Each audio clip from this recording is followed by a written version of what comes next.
What's the biggest threat or concern for America? It's the southern border. It's what's happened in the past. We bring students in on visas from foreign countries, and then they overstay those visas. The problem with those overstay student visas is a lot of times you can't find those guys. You know, it only takes a handful to create another bad event.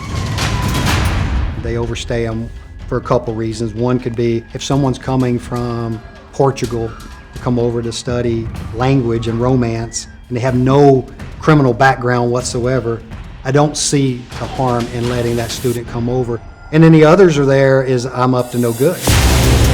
Trump talking about canceling student visas across the board. Do you think that that's the solution? I think the answer to your question is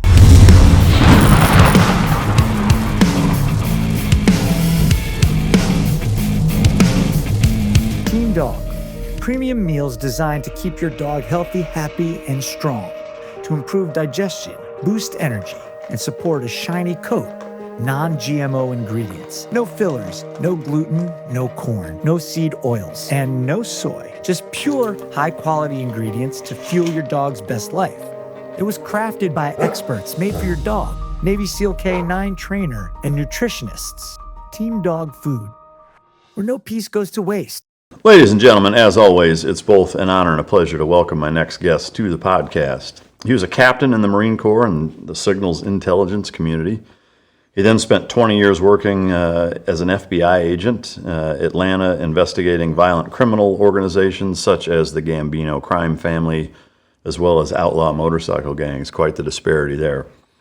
He's the Stolen Valor coordinator for the FBI's Atlanta office. He's the author of Investigating America's Most Notorious Strip Club, the FBI, the Gold Club, and the Mafia. Ladies and gentlemen, welcome to the stage. Probably the Gambino crime family's worst nightmare, Mark Sewell. Well, thank you, Mike. I appreciate you having me, and I'm looking forward to it. So, thanks. Yeah, thank you for coming. It's fortuitous that you have some family here and you finally moved back to Texas. I know you're originally from there, so I appreciate you taking the time to come on the show and share your story. It's beyond fascinating. I mean, we were talking before we started recording about, any one person, would have done either of what you've done, whether it's in the military or in the FBI, and that would have been enough. You managed to overachieve and do kind of 2 lifetimes worth of work, but I'm really looking forward to getting into it. And let's. I like to go through a little lightning round and just ask, what's the last full book that you read? It would have been within the last couple weeks, and it's a John Piper book called "Don't Waste Your Life." Yeah, it's a Christian book, and it's not for the faint of heart in the fact that wasting your life is going into retirement, collecting seashells on the walking the beach and collecting seashells for the last 30 years of your life. It's working all the way up until the day you die type of mentality, and working for a purpose, and working for the betterment of others and so forth. So don't waste your life. Yeah, about 3 weeks ago I finished that. Yeah, that sounds interesting. It sounds like you kind of already have lived your life kind of to that mantra to a certain extent. Yeah, I saw some similarities in it for sure, yeah. Yeah. What's something you wish you were better at? Music. Really? Yeah, I can't play a lick. Yeah. And, is that something that you are passionate trying to learn? I enjoy listening and being around music, but I can't play a lick on any instrument whatsoever. Yeah, I've tried, and I'm no good. Yeah. Can't carry a tune either, I mean? No, that's the old saying, right? Yeah. And a bucket, right? Yeah. If time travel was possible, where and when would you go? Yeah. I've heard you ask that question before, and I've thought about it, and so I grew up in this general area, what's known as the Arklatex area, Arkansas, Louisiana, Texas, for your listeners, and I grew up hearing those stories my whole life from my mother and my father. They were sharecroppers, graduated from high school in the 50s in the Texarkana area and so forth, and I think the answer to your question is I would go back to the 50s for the good and the bad, but it would be in that geographical area, what's basically the Mississippi Delta. Yeah. The Delta is supposedly 100 miles on either side of the river. That's where the cotton patch through America is, on both sides of the river. And my mother and father were sharecroppers, picked cotton, that kind of thing. And I've heard those stories growing up. And also the racism of the Deep South in the 50s, the post-World War II Eisenhower era of school dances and the happy days, everything that was supposed to be great about the 1950s. All of that blended together, the good and the bad. Yeah. I think I would like to have seen it firsthand. Yeah. Yeah. Is there a story from your parents that resonates the most with you that you kind of look back on or think about often? Yeah, so it took my dad 13 years to graduate from high school. And the reason, believe it or not, and he should have been the class of 57. And believe it or not, in 57, they took attendance. And if you didn't have enough days of attendance, you weren't going to graduate. So his senior year, they said, sorry, but no joy, you're not going to be able to graduate because you missed too many days. And the reason he missed the days was they were bringing in the crop. Yeah. Bringing in the cotton, whatever it was. My mother's fathers, they were a little bit of cotton as well, but he was a pickle farmer, which is cucumbers, and she worked that as a child, pulling cucumbers and so forth. But the fact that my father wasn't able to graduate because he didn't have enough attendance days always it resonated with me. Yeah. Yeah, I mean, he went back and he did graduate his 13th year. Yeah. Yeah. I mean, for that reason especially, it is pretty telling of what life was like for your That's parents right. growing up. That's I right. imagine. Do you have a hidden talent of any kind? Yeah, hidden talent. Well, I'm a CrossFit nerd, and I can walk on my hands. Oh, really? Yeah. I've never really been able to master that. I mean, I can do a half-ass handstand. I got into CrossFit pretty heavy, kind of in the early years of it, back in 05 to 08 time frame. But Yeah. yeah, I mean, to me, I sure as hell can't. So do it. when you're in the gym and you're 58 and you walk on your hands, people take a double look. Oh, for sure. Yeah. Yeah, that's awesome. Gotta have good shoulder health to do that. For Yep, sure. you're Yeah. absolutely right. Yeah. So you're originally from here in Texas, down south, right? Yeah. From the Houston area. Yeah. Tell me about your childhood and what it was like growing up then, and the influence your parents had, siblings, sports. Just kind of synopsize your childhood, if you would. Yeah, I don't know if you've seen. There's a movie called Iron Orchard, and it's West Texas, it's Midland, it's Odessa, in the post-World War II 1950s era. That's what I grew up hearing after my father graduated from high school. He went to West Texas and became a wildcatter and a roughneck, chasing oil from New Mexico, Oklahoma, Colorado, all up in that area and so forth. And so we moved a lot and so forth. But I also remember hearing my father. He died when I was 18. Oh, wow. So I don't have a lot of adult conversation memories with him, Right. which I wish I could have asked now, knowing what, you grow up and you ask better questions. But I remember hearing him say that he left the roughneck business because he got tired of seeing people lose fingers and hands, frankly. yeah. in it. So he got into construction, which specifically was heavy equipment, earth movers and the like. So as those jobs would dry up, we would move. So I moved a lot. But we ended up down in the Houston area in a town called LaPorte, which is near Pasadena. Yeah. NASA, Clear Lake, that area down there. And starting in fourth grade, which would have made me, 9 years old, through high school, we finally stayed in one place. So my memories of childhood kind of begin in fourth grade-ish, if you will. And we moved so much in the beginning. I don't have a lot of, we were Mississippi, Louisiana, Oklahoma, Texas, and so forth. Wow. And my mom was a waitress and normally worked the lunchtime shift, so like a 10 a.m. to 2 p.m. type of shift. So she was at home when I left. She hadn't gone to work yet, and she was normally at home when I got back at 3 or 4 in the afternoon, or after practice, 5 or 6 in the afternoon. So that's kind of where we ended up was down in that Houston area and so forth. And my life was sports. Yeah. Yeah, team Everything? sport, everything, you name it. Was there one that stood out as being more your sport than the rest? Texas football, I mean. Yeah, I would probably have to go with football. We had a fantastic team. My senior year, I was the quarterback of that team.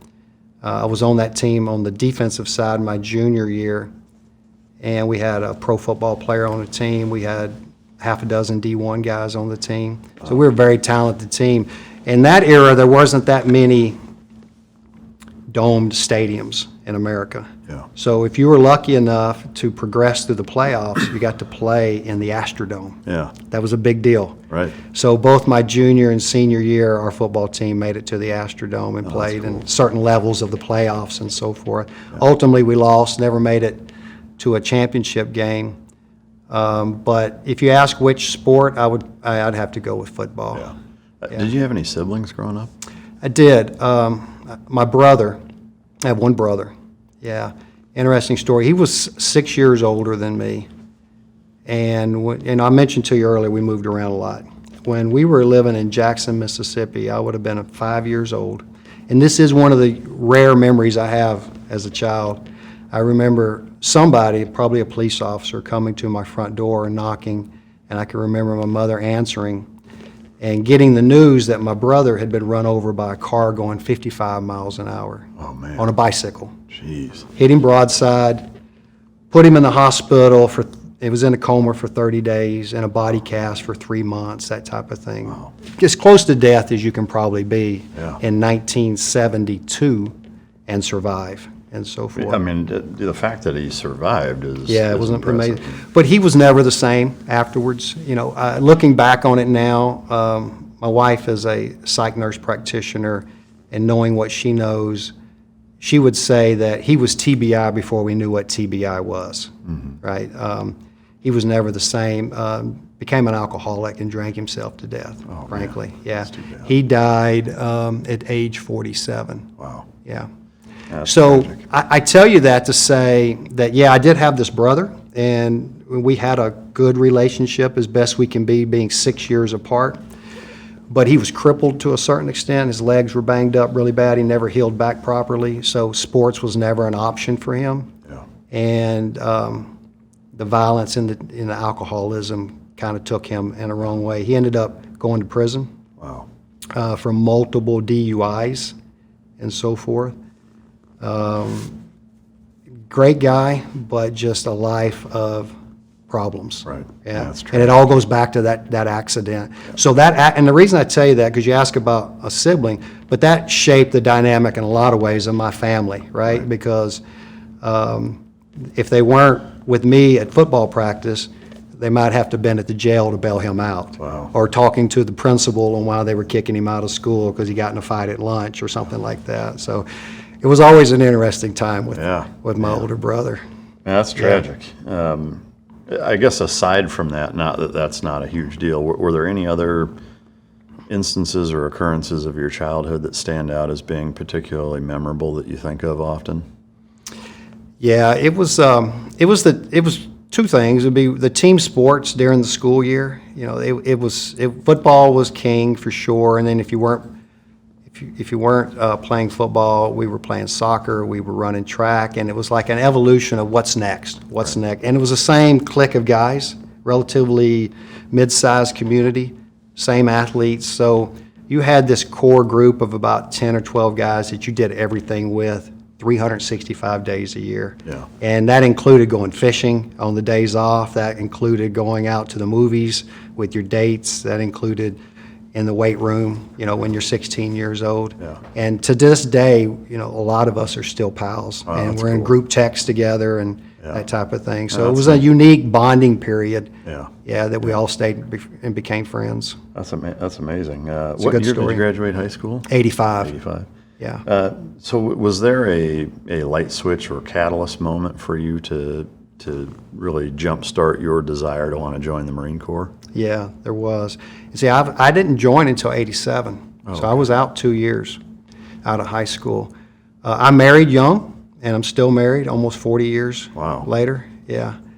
And I may be the only guy you've talked to, Mike, that when they enlisted in the Marines, they had to get a financial waiver. And the reason they had to get a financial waiver is because we had a mortgage. Wow. I owned a house.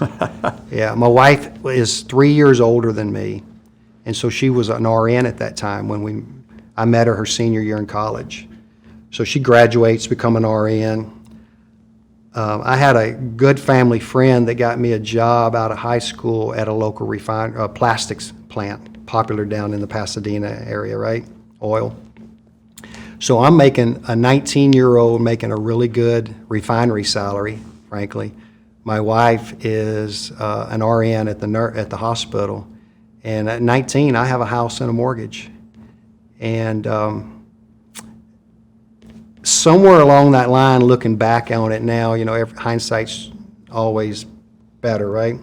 I think there came a time where I missed that, what I just said to you, the teamwork, the concept of we're all in this together to do something, as opposed to, because that was me from that fourth grade that I told you about when I first moved there, that same clique of fellas, always winning the trophies, winning the tournaments, doing everything, going to the Astrodome, and then boom, you stop, and now let's go work in the refinery by yourself with a bunch of guys you don't know. Yeah.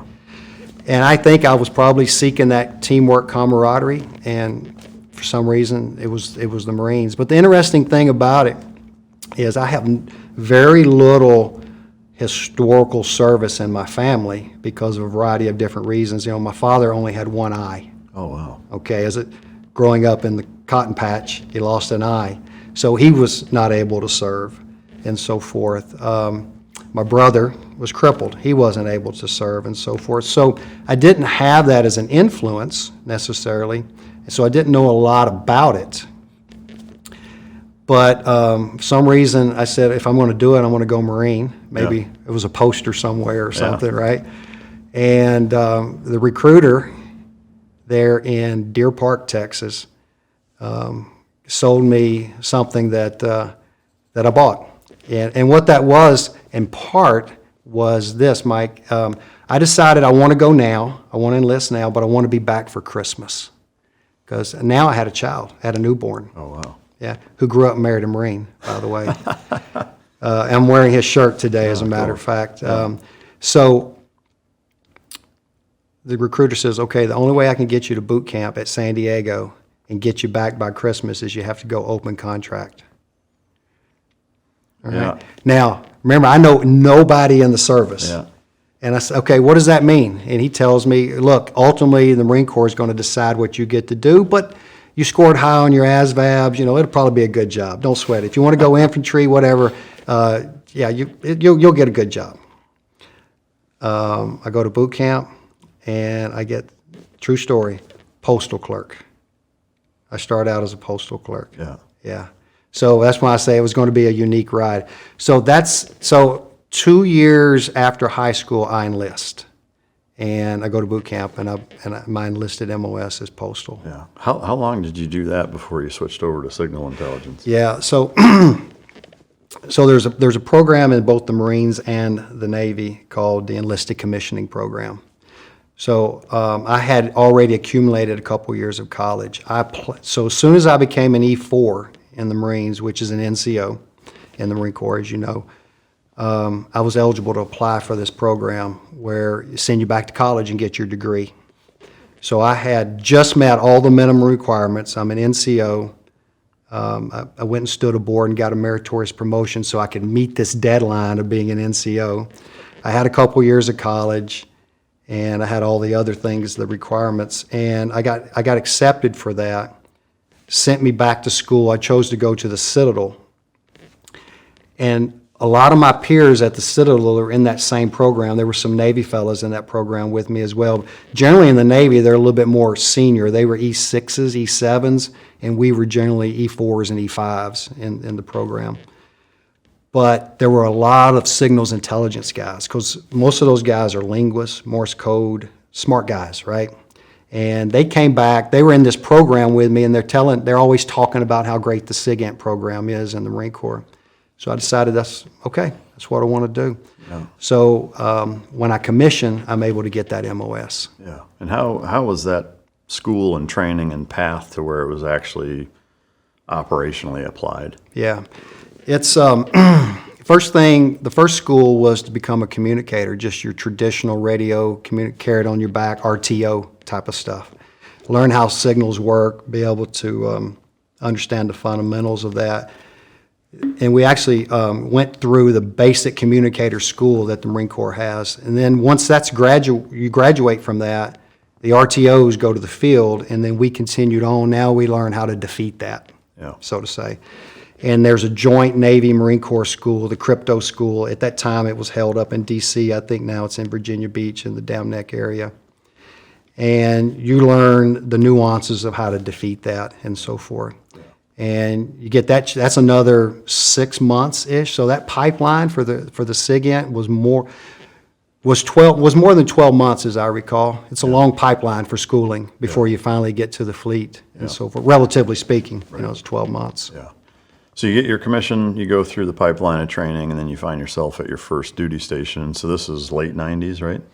94. Oh, 94. Yeah, 94. I commissioned in 92, had about 18 months of schooling, if you do the math, and some other things. And because remember, Marine officers go through the basic school. Yeah. Right, so we have that 6 months at Quantico. Then I had another year's worth of MOS training. So that's 18 months. Right. So I end up in Hawaii in the summer of 94. Okay. There's the Marine Corps calls it radio battalions. I don't know if you've ever heard of them before.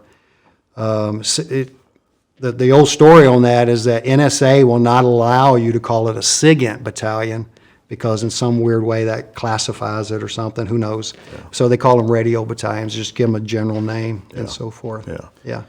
I guess expectation versus reality, or just generally speaking, what was that job like at that time? I mean, obviously there's not a ton going on foreign policy-wise, but there's still some things. I mean, Somalia happened not long before that, and then Kosovo not long after. Did you find yourself doing anything kind of real-world operational, or was it pretty much all training for your Marine Corps time? Combination of both. Yeah. So when I first got there, I was assigned as a team leader for what we called a four-man contact team. And they took us to Okinawa, and we worked for the G2 and for the flagpole there in Okinawa. And what we did on Okinawa is that five-man team, me and four others, is we did a lot of training with the local units, both adversary and pro. However, that commander wanted us to support his training out in the field as far as their SIGINT. Remember, everything in that time was analog, and your ComSec wasn't built in.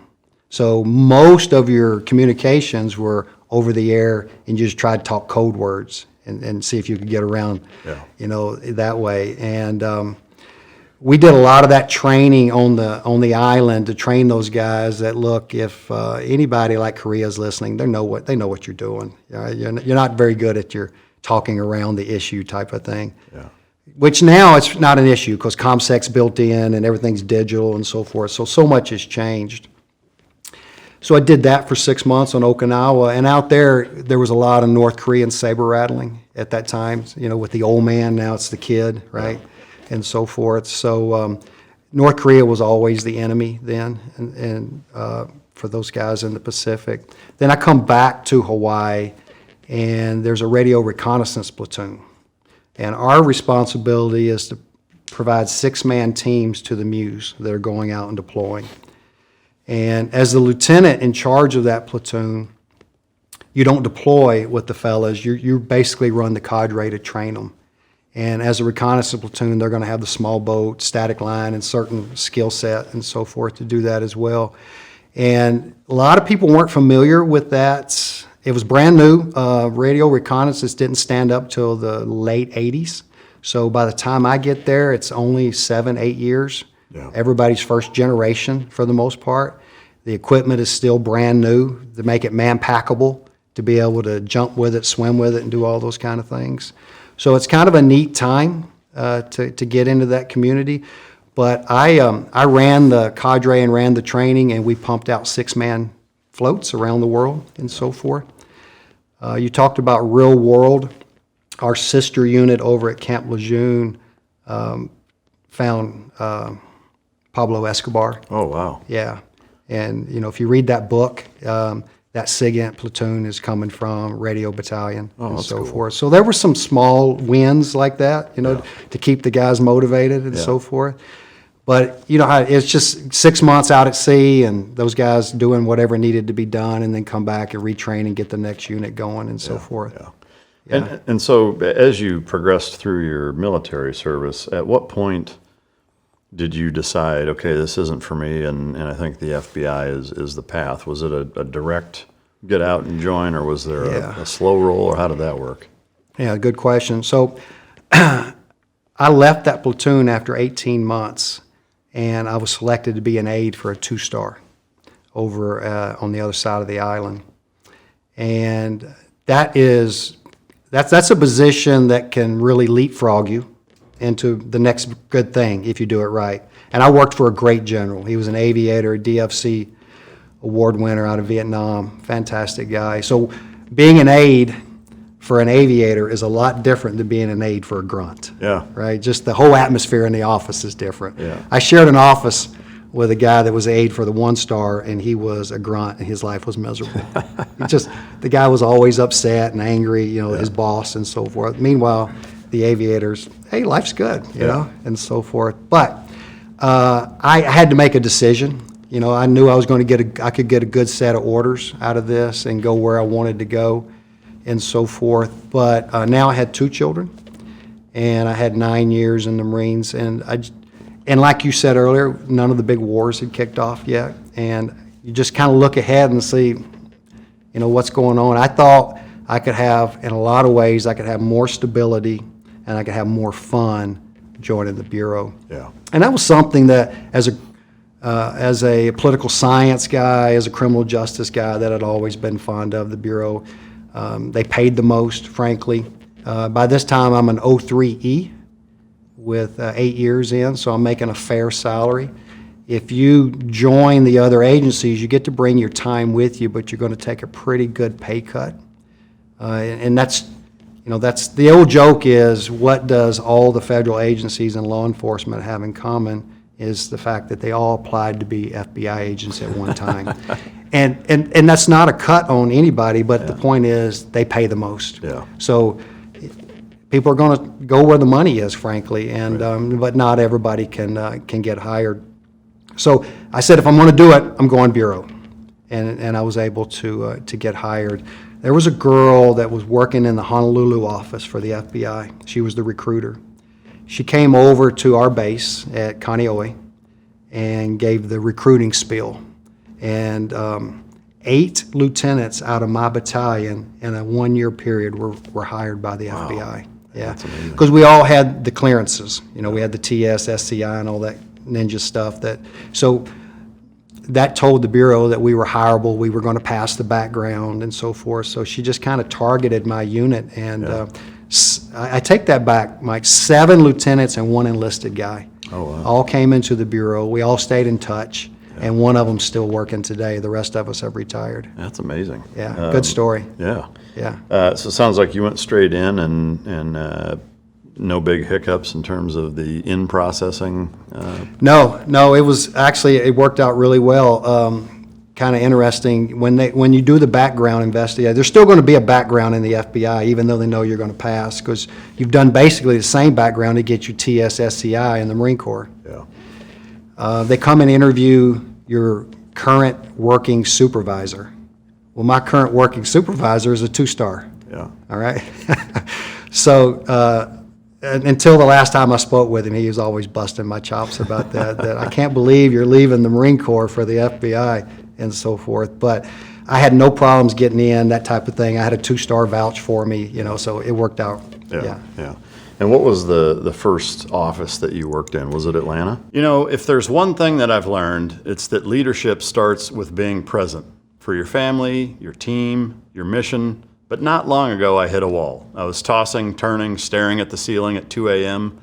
and dragging myself through the next day. That's not leadership, that's burnout. Then Beam sent me their dream powder, and it changed everything. It's this all-natural nighttime blend with reishi, magnesium, L-theanine, apigenin, and a little melatonin. There's no weird chemicals, there's no groggy hangover, just deep, real sleep. The first night, I was out cold. By the end of the week, I felt sharp again. Clear-headed, more patience at home, more focus here at work. And you know what the best part is? Dream is made right here in the U.S. by folks who believe in hard work and actually delivering on their promises. That's something I can respect. So here's the deal. Beam is giving my listeners the ultimate Patriot discount of up to 40% off. Try their best-selling Dream Powder and get up to 40% off for a limited time. Go to shopbeam.com/micdrop and use the code MicDrop, all caps, all one word, at checkout. That's shopbeam.com/micdrop and use the code MicDrop for up to 40% off. Sleep better, wake up stronger, and show up ready for your family, for your work, and your country. Because when you're well-rested, you're unstoppable. And this country needs more people like that. I spent my whole career assigned in some form or fashion to the Atlanta office. So I go to the academy, I graduate. I don't know if you know how that process works, but it's a little bit of a crapshoot. You know, you put in a dream sheet, and maybe you get it, maybe you don't, that type of thing. SEAL teams is the exact same. Okay, way, all right. Yeah. I loaded my geographical area all with the Southeast. Oh, okay. So hopefully if I were to get something in my top 15, I'd still be in the southeast of the United States. Because one, that's home, and then two, it's cheaper, frankly. Yeah. And I ended up getting Atlanta, which was 13th on my list, which was pretty good. Yeah. Not bad, 13. Yeah. How many options do you put down? You have 56. You have to rank them 1 through 56. Jeez. Because that's how many divisions or headquarters are throughout the United States. Some states have 2. Yeah. Texas, San Antonio, Dallas, Houston, and El Paso. Texas has 4. Wow. Some states don't have any. Montana, they just have these little sub-offices that work out of Salt Lake, for example. But there's 56 motherships around the United States that you'll have to rank those 1 through 56. So a guy like me, 56 is New York. Yeah. You know, San Francisco is 55. Yeah. Something like that. And so I'm loading the top end with the Southeast. Yeah. Okay. And what was the first, I guess, job that you had? Like, what were you doing at I got lucky. I got very lucky. Coming in, I was immediately signed to the organized crime squad. Wow. Yeah, it had just stood up in the 95, 96 timeframe. Remember, Atlanta hosted the 96 Summer Olympics. Right. So a lot of these criminal squads got put on hiatus to go support the Olympics, which turned out to be the bombing with Eric Rudolph and et cetera, if you remember that. The whole Richard Jewell scenario and all of that. So I get to Atlanta right when the Olympics is over. And the organized crime squad is back functioning again, and we're responding to the crimes that we should be responding to. And we were short a man, and as a new agent, by some dumb luck, I get assigned, and it couldn't have been better luck for me. Yeah. Yeah. I mean, to me, Atlanta, at least from my perspective, isn't a town or area that you typically associate with heavy mob activity. Obviously, there was enough to justify the demand. If you can say, how many agents were assigned to that unit? Yeah. And what was it like being brought into that fold? I mean, was it drinking from a fire hose? Do they do like an indoctrination almost, like to get you up to speed with kind of what's going on? Yeah, it's a good question. Yeah. Let me go back just a fraction, if I may, and say that one of the things the FBI was doing in that time period is we did surveys. And what that means is that we would send out, it wasn't emails, whatever it was in the mid-90s, we sent out these memos to these local police departments. And the questions would be basically, hey, answer these questions and tell us what your crime problems are in your communities. And in the greater Atlanta area, specifically in the city of Atlanta, because there was an explosion of strip clubs, more and more the feedback that we were receiving from the local police departments was, we're getting an influx of New Yorkers and what we think are wise guys with these strip clubs. We don't have the resources to investigate them because most of it goes back to New York. Yeah, maybe we can do a little bit of here what's in the Atlanta stuff, but we can't really reach out and go back to New York or Miami or Vegas or wherever these guys are from. And so when the FBI gets these results back from these surveys, they try and shape and move the agents to help fill the gaps where the locals can't do it. And so that was the birth of the organized crime squad in a traditionally southern city like Atlanta, which is exactly what you said. That first squad was in three parts. It was Asian organized crime, Russian organized crime, and traditional LCN, La Cosa Nostra Mafia organized crime. The Asians was almost exclusively gang-on-gang and or human trafficking. The Asian gangs had run roughshod through Atlanta. We weren't calling them gangs then because their organizations were throughout the U.S., so they were organized, so we treated them as organized crime. The Russians were just coming into Atlanta. Their crimes were almost all white-collar insurance-based, great fraudsters, staging car accidents and milking insurance companies and things of that nature. And then on the wise guys, it was all strip clubs. Atlanta has this incredibly unique relationship with strip clubs that you won't find anywhere else, maybe other than Vegas, and really you could argue not there. So the Olympics come in '96.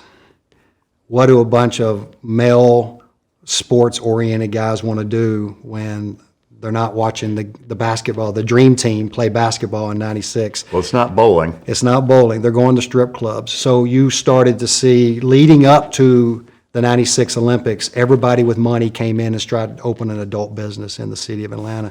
And for Atlanta, it was a moneymaker. So they actually encouraged it, allowed it to happen, made the permitting easy, made the licensing fee easy, and et cetera. Up until recently, I don't know as we sit here if it's still the case, you could go to the Atlanta Official Government Visitor Bureau's website and you can find a link to the Cheetah Club. Wow. On the City of Atlanta Official Bureau website, Visitors Bureau website. That's crazy. So basically they're saying to the conventioneers, when you come into town, here's your restaurants and here's a link. Here's your hotels, here's your convention halls, and here's your strip clubs. Wow.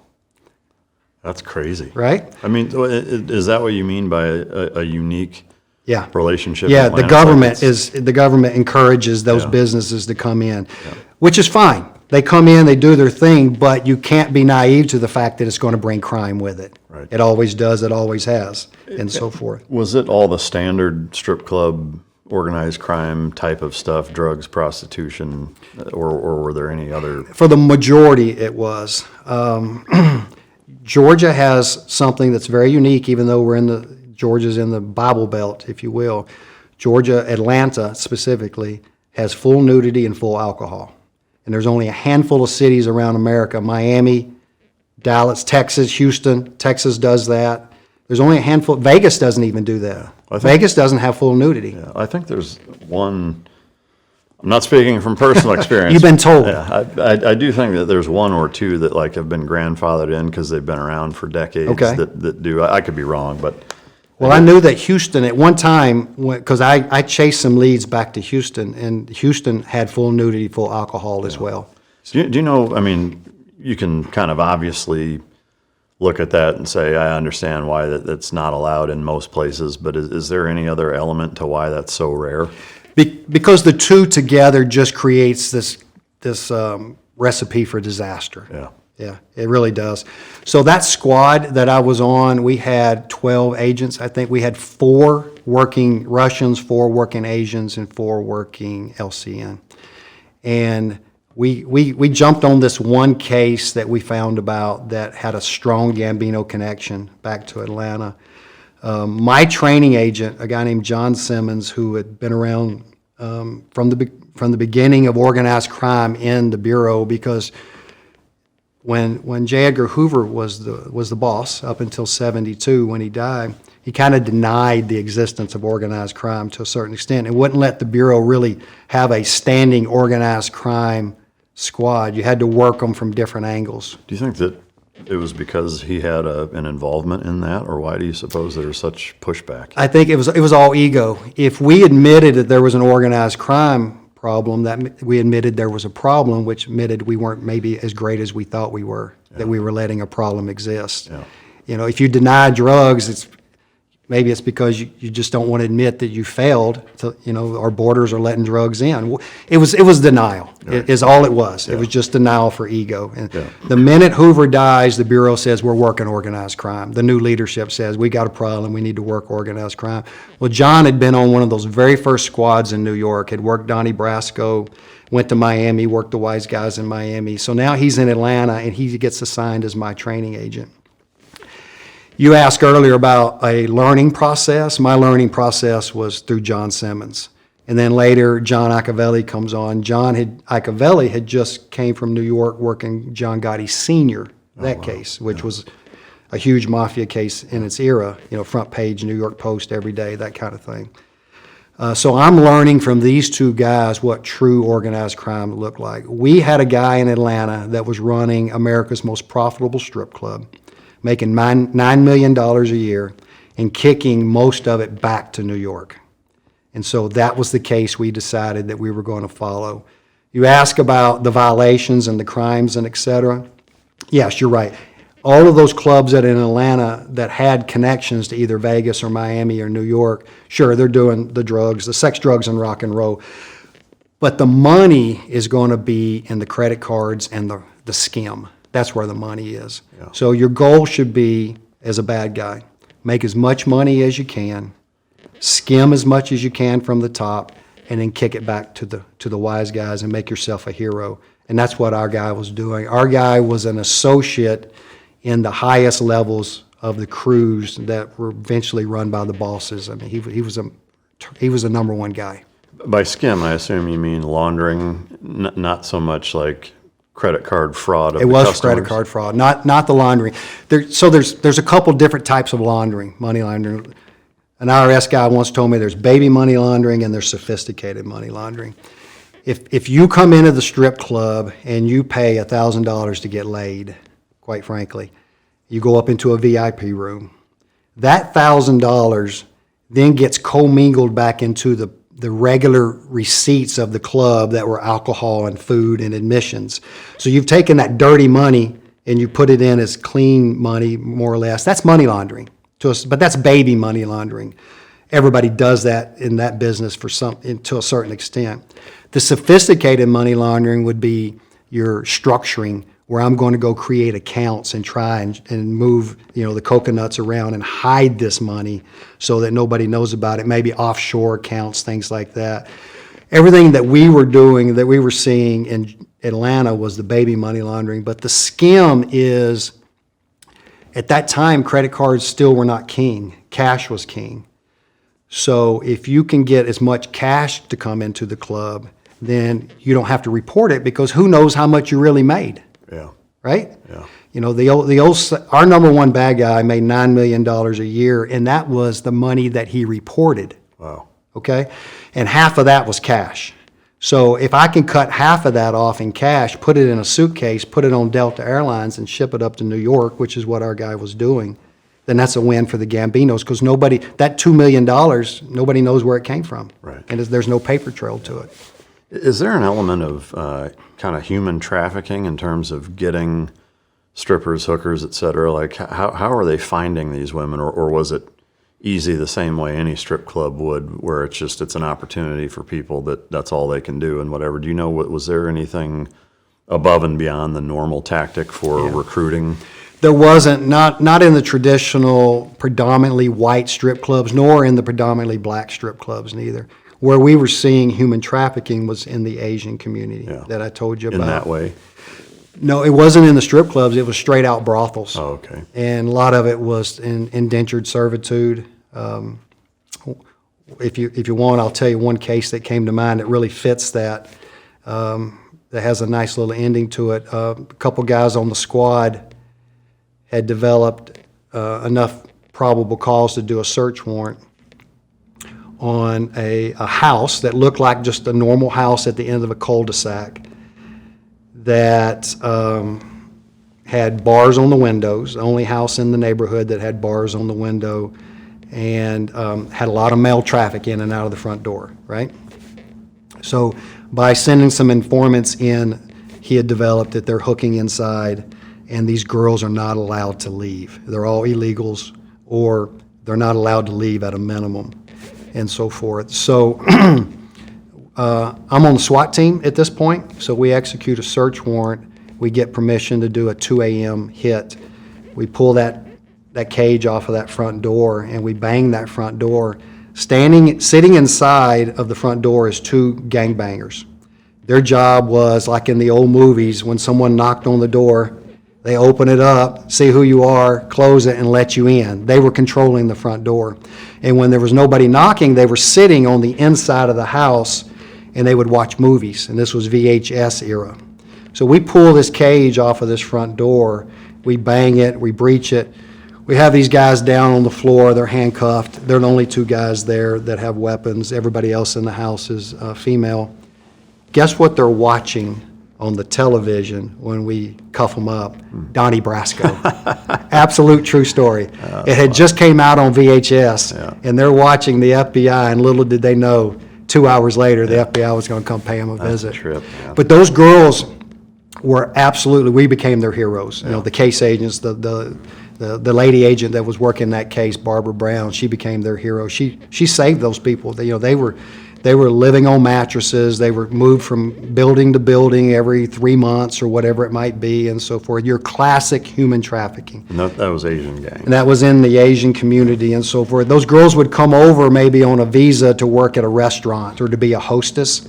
Bad guys take their passport, take their visa away, said, I own you now. Plus, I paid all your visa fees, I paid for your transportation fees, you've got to pay me back for those and so forth. And oh, by the way, we know your family back in Vietnam, we know your family back in Laos or wherever it might be and so forth. So extortion was a big part of that. But to go back to your strip clubs, the girls that came to work, they came for one reason, money. Yeah. They want to make money, and they could make it. There was a ton of money to be made, especially in the high-end clubs. Do you know what the split was, like to attract, the girls to come work there, but also to be able to skim and launder that? Are they splitting it with them? Do you know? So the skim, if the girl got paid money, that money was hers, the cash. Okay. Now, when she came into the club to start her shift, she would have to pay a work fee. And that was somewhere between let's say that was about $50 a night per girl in the late 90s. The Gold Club, which was our premier club, which is the case that I'm talking about, would run 100 girls through a night. Wow. So 100 times 50, just like that, just to get these girls through the door to work. And then you're talking about what their skim was. Then any monies that they make selling T-shirts, hats, memberships, and etc., they would get not any piece of that. That would all go straight to the club. But what they would get as a reward for that is, one, they didn't have to buy it, because if they're left at the end of the night holding it, they have to buy it. They have to pay for it. But now they've showed the club that they're good earners, that they can sell for the club, they can sell VIP memberships and et cetera. So the next time an NBA player comes through the front door, or the next time George Clooney comes through the front door and he wants a VIP room, the club will assign that girl to that room. So everybody wins. She's going to go up there and make a ton of money on tips because she's with someone wealthy, and the club can trust her to sell. And so forth. So that's a little bit of the cash exchange between the girls and the club. But to walk into the club, there was an admission fee, and that's normally in cash. Most of the guys would come in and spend, they're blue-collar guys, they're conventioneers, they're called chicken pluckers. There was a name for that. They're going to spend maybe $100 a night, and it's all going to be in cash because they don't want it on their credit card, because they don't want their old lady to know about it. They don't want their company. They can't put it on the company credit card, whatever it might be, so it's going to be in cash. So all of that cash then is unaccounted for the most part, especially the tips part of that. I mean, you can show that you're paying a certain amount for a bottle of Blue Goose or Blue Gray or whatever it is that you're selling, and then you can charge something else for it, and then that is the skim. Okay. So they had guys that worked in the front office that did nothing but pull that skim off of it. But most of the skim wasn't coming from what the girls were making. The girls were to get the guys into the club so they would spend the money on the alcohol in the VIP rooms. If the girls got paid in cash, they got to keep that. Yeah. You mentioned George Clooney. Is that a true story that he came in? Yeah. So that club that case became famous because of the celebrities. They got hijacked because of the celebrities. So I use a line in the book to say that we could have built our own football dream team, basketball dream team, and baseball dream team by the witnesses that we had in the case. Wow. The guys that we brought in to testify in the grand jury and testify at trial. So what the owner was doing, he came up with a formula. If I can get all of these celebrities if this is the place to hang out in Atlanta, then I can get all the commoners to follow in because they want to go hang out with Patrick Ewing, they want to hang out with Dennis Rodman and with George Clooney. So if they can get the blue-collar guys to come in and drop $100, $200 a night by the hundreds, if not by the thousands of folks, that's where they're going to make their money. And I'm going to allow these VIPs to have the run of the club so that it becomes known within their community that this is the place to go. Right? The best-looking women, sex, we're going to turn a blind eye. You can take them back to the hotel if you want to. It was almost free run for the celebrities. So when we crack the case open and it goes public, then there becomes some leaks that we're subpoenaing these guys to come testify in the grand jury, that we're interviewing them, and et cetera. And so the case then kind of becomes not so much about organized crime, but now it's about these celebrities. And it's really a who's who of a list of the celebrities. So George Clooney, Patrick Ewing, Dennis Rodman, any other names you can mention that?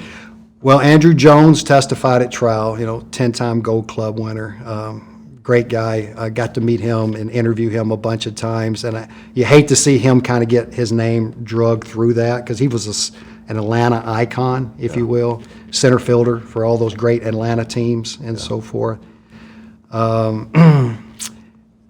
Madonna was mentioned quite a few times. When it comes to basketball players, we had one player that played for the Indiana Pacers that actually sued one of the witnesses at trial who identified him. Antonio Davis is his name, identified him as trial as someone who had come through as a customer. And of course, his lawsuit was thrown out. It had no merit. But those are the names that come to mind as we talk. The book's got a few others. From the NFL side, we had 3 or 4 MVPs that had been NFL MVPs. I don't know if you're a football fan from that era. They were mostly running backs and so forth. They got caught up in it. They testified. The deal that our prosecutor cut with these athletes was, look, we're not going to charge you. We're not interested in making a prostitution case on you. But in exchange for not charging you, you got to come in and tell the truth, just like any other businessman who was doing the same thing. He has to come in and tell the truth to the grand jury. In exchange for immunity, you're going to come in and do the same thing. We never charged one customer in the entire case with prostitution. Wasn't what we were about. We were about the more serious violent crimes, the skimming, the money, follow the money, right? The old saying, follow the money. And the money wasn't necessarily in the prostitution. The prostitution was a hook to get you into the club. Right? Was prostitution a huge part of what was going on? Like, was it super popular within the club? Yeah, it was known in that celebrity circle with the athletes. Remember, you had the Atlanta Falcons, the Atlanta Hawks, and the Atlanta Braves. So you had a professional team, visitors and the home team in the city every day of the year playing a game. And what that owner wanted to create, and he did, was that when the game is over and the players are looking to go party, he wanted his club to be the destination place, and it was. So, and why are those guys going there? For the prostitution. Was you mentioned the money being kind of the main component that you guys went after. Was there a reason behind that other than just the amount and how it's being dealt, or is that money, when it's going back to New York, being used for further nefarious reasons that's dictating that you're putting such an emphasis on it? Because I think it'd be easy to say, okay, well, if you're not really worried about prostitution, like guys not paying their taxes, like is that way worse than that? You know, maybe not. I don't know. I mean, everybody's going to have their own opinion, but Yeah. I guess, you know, to dedicate that amount of resources, and I know this is pre 9/11, so, you know, you're dealing with what you're getting back from those surveys and what have you, but just thinking of it kind of as you're explaining it, and I'm not condoning tax fraud or evasion or whatever, but, you know, usually, and again, this is kind of the post 9/11 brain thinking that usually when there's big sums of money, when it's funding terrorism, now there's a huge elevation of priority on it. Right. Was there any of that, or? Yeah, so you got to remember what made organized crime so popular in the 80s and 90s, where it's on the front page of every magazine, and what made it so popular that it would lead the Dan Rather news at 6 o'clock, is because there was a dead body laying in the street every night in New York from a mob hit. Yeah. So that money was funding the existence of the Gambinos, the existence of the Bonanos, or whatever crime family, which were constantly killing people. Yeah. So your example about terrorism, where ultimately people are dying, in this case, it's people in New York killing each other because of the mob wars that are going on. Yeah. If you can cut off the funding and make them less powerful, the thought was we can cut down on the homicides. Yeah. So that being your first introduction or taste into the FBI, obviously it's kind of a dream gig going into something that prolific and I guess prominent right out of the gate. How long did you spend in the organized crime division there? Yeah, 10 years. 10 years. Yeah. I meant to ask you this earlier on, but I thought of it just now again. When Simmons brought you under his wing, do you remember kind of the first thing he said to you coming into the office? I do. I do. And I don't know if it's what you're looking for. He said, Mark, there's Georgia, and then there's Atlanta, and they're two different entities. Yeah. All right? So the crimes that we're going to have that we would be responsible for maybe in North Georgia, where I ended up, are going to be completely different than Atlanta. Atlanta is this just real unique place where all of these confluences of ethnic and societal backgrounds have kind of emerged over the last 50 years and so forth. So you have the Northerners and the Southerners and all the colleges that are in the area. You have all the homes of about 12 Fortune 500 companies, from UPS to Coca-Cola and so forth, that are all right, Home Depot, they're all right there. So you have money, and you have everything that's happening in the city of Atlanta, which kind of makes it like a baby New York, right, except you now are in the South and so forth.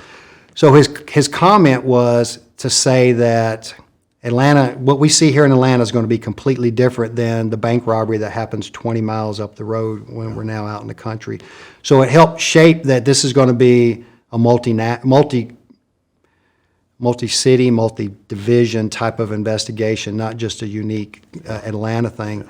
To go back to the club before, just to give you a full flavor of it, we ended up indicting 2 police officers in that case that were protecting the club as well. So now the other part, and this would prove true in the other cases that I worked in the strip club business as well, that anytime you have a dirty strip club, you're going to have dirty police officers. It's inevitable. And so what is the expectation of the club and the police officers? Like, can you kind of detail what protecting them looks like? Yeah. Protecting, the clubs are a little bit naive necessarily on how law enforcement works. So if an officer comes in claiming that he can protect the club, they're generally going to buy it and believe it. If he works in that same geographical area, if you're in the city of Atlanta and a police officer walks in wearing a city of Atlanta uniform and he tells you, I can cover you, you're generally going to believe that and so forth. So the bad guys are, the police officer bad guys are taking advantage of a little bit of the ignorance of what the clubs can and can't do and so forth. But basically he'll walk in and say, if you're hooking, that's fine. I can let you know when the next raid is. Yeah. Okay? If the feds are looking at you, that's fine, because I got sources that are working on task forces, and they'll tell me if the feds are looking at you, and then I'll tell you, and so forth. So the club gets a sense of protection, gets an intelligence pipeline back out to the feds, and so forth. Now, whether any of it's true, because I had cases where the officers would go in and make these claims, and none of them, they could not produce any of the things that they were claiming. But by law, they don't have to. They just have to use the color of the law, their badge, their influence, to influence this club to pay them money, and then that's a violation of their oath. What kind of money are they being paid to do that? All right, listen up. You know that moment when you cut into a steak so tender, so perfectly marbled, you pause mid-slice just to appreciate it? That's what Heartland Steak Company delivers. Premium, Midwest raised beef shipped straight to your front door. And I will tell you this, they sent me a box and I was blown away. I threw a couple of ribeyes on the grill out back, reverse seared them just like I always do, and it was hands down some of the best damn steak I've had outside of a ranch cookout in Texas. Clean, rich flavor, no gristle, no weird aftertaste, just quality Midwest beef the way it should be. You can stock up with a custom box or go with one of their grill-ready bundles. Either way, you're getting top-tier cuts, and they don't mess around. So here's the deal. $25 off any order of $175 or more with the promo code MICDROP, that's all caps, all one word, at checkout. Great steak isn't complicated. Heartland Steak Company has the cuts. You just need to fire up the grill. Visit heartlandsteakco.com and don't forget promo code MICDROP, all caps, all one word, is going to get you $25 off. Yeah. One club, I can tell you, we wired it up with cameras where the payments were happening because the owners of the club were now working with us. And they said, yeah, we've been paying this guy. I said, all right, let's catch the next couple of payments on tape. So we wired it up. And on multiple occasions, we were paying him $5,000 probably monthly for 3 to 4 months in a row. So he just made $20,000 in a 4-month period, working as a street officer in the South, which was probably half of his income. Yeah. And all he did was make some boasts that he can't fulfill. Yeah. So that's easy for him. We actually even, I can remember on one occasion, on that same payment that I'm telling you about, the owner of the club presented him with the money and then intentionally kind of spilt it out. Said, oh, sorry about that. Please count it and make sure it's the right amount. So then we have the officer counting the money on tape, 1,000, 2,000, 3,000. And then the officer turns and says, you don't have any cameras in here, do you? Laugh, laugh, laugh, right? And the reality is, yes, we do have cameras in here. And that image and that quote was actually on the local newspaper front page, top fold, as they used to say back in the business. So I'm telling you that story to say this, is that these officers are making really good money, making these promises. And some of the officers fulfilled their promises. They tipped off the clubs. We presented that at trial when they went to, some of them were making promises that they couldn't fulfill, but they're still violating their oath, and it's still a chargeable crime. Do you recall what the highest amount that a dirty cop was paid? $20,000, and it was all with government money. In one shake? Yeah. I had a candidate for sheriff that was running for a local North Georgia community, and he would come, my bad guys, my club was in Atlanta. When I say my bad guys, I flipped them, they became informants. Their club was in Atlanta, but they lived in North Georgia and they commuted in. And the sheriff's candidate made the promises that if I get elected, I'll give you the towing contract, the DUI contracts, I'll give you all these contracts that sheriffs in the South control. And I'll use all my resources down in the city to protect your club. I'll let you know, I'll talk to my guys if you're ever under investigation as far as your club goes. So we brought him in for a payment, and it was 20 grand, and he counted it out right there. Wow. Yeah. What type of sentence do law enforcement get for corruption like that? Yeah.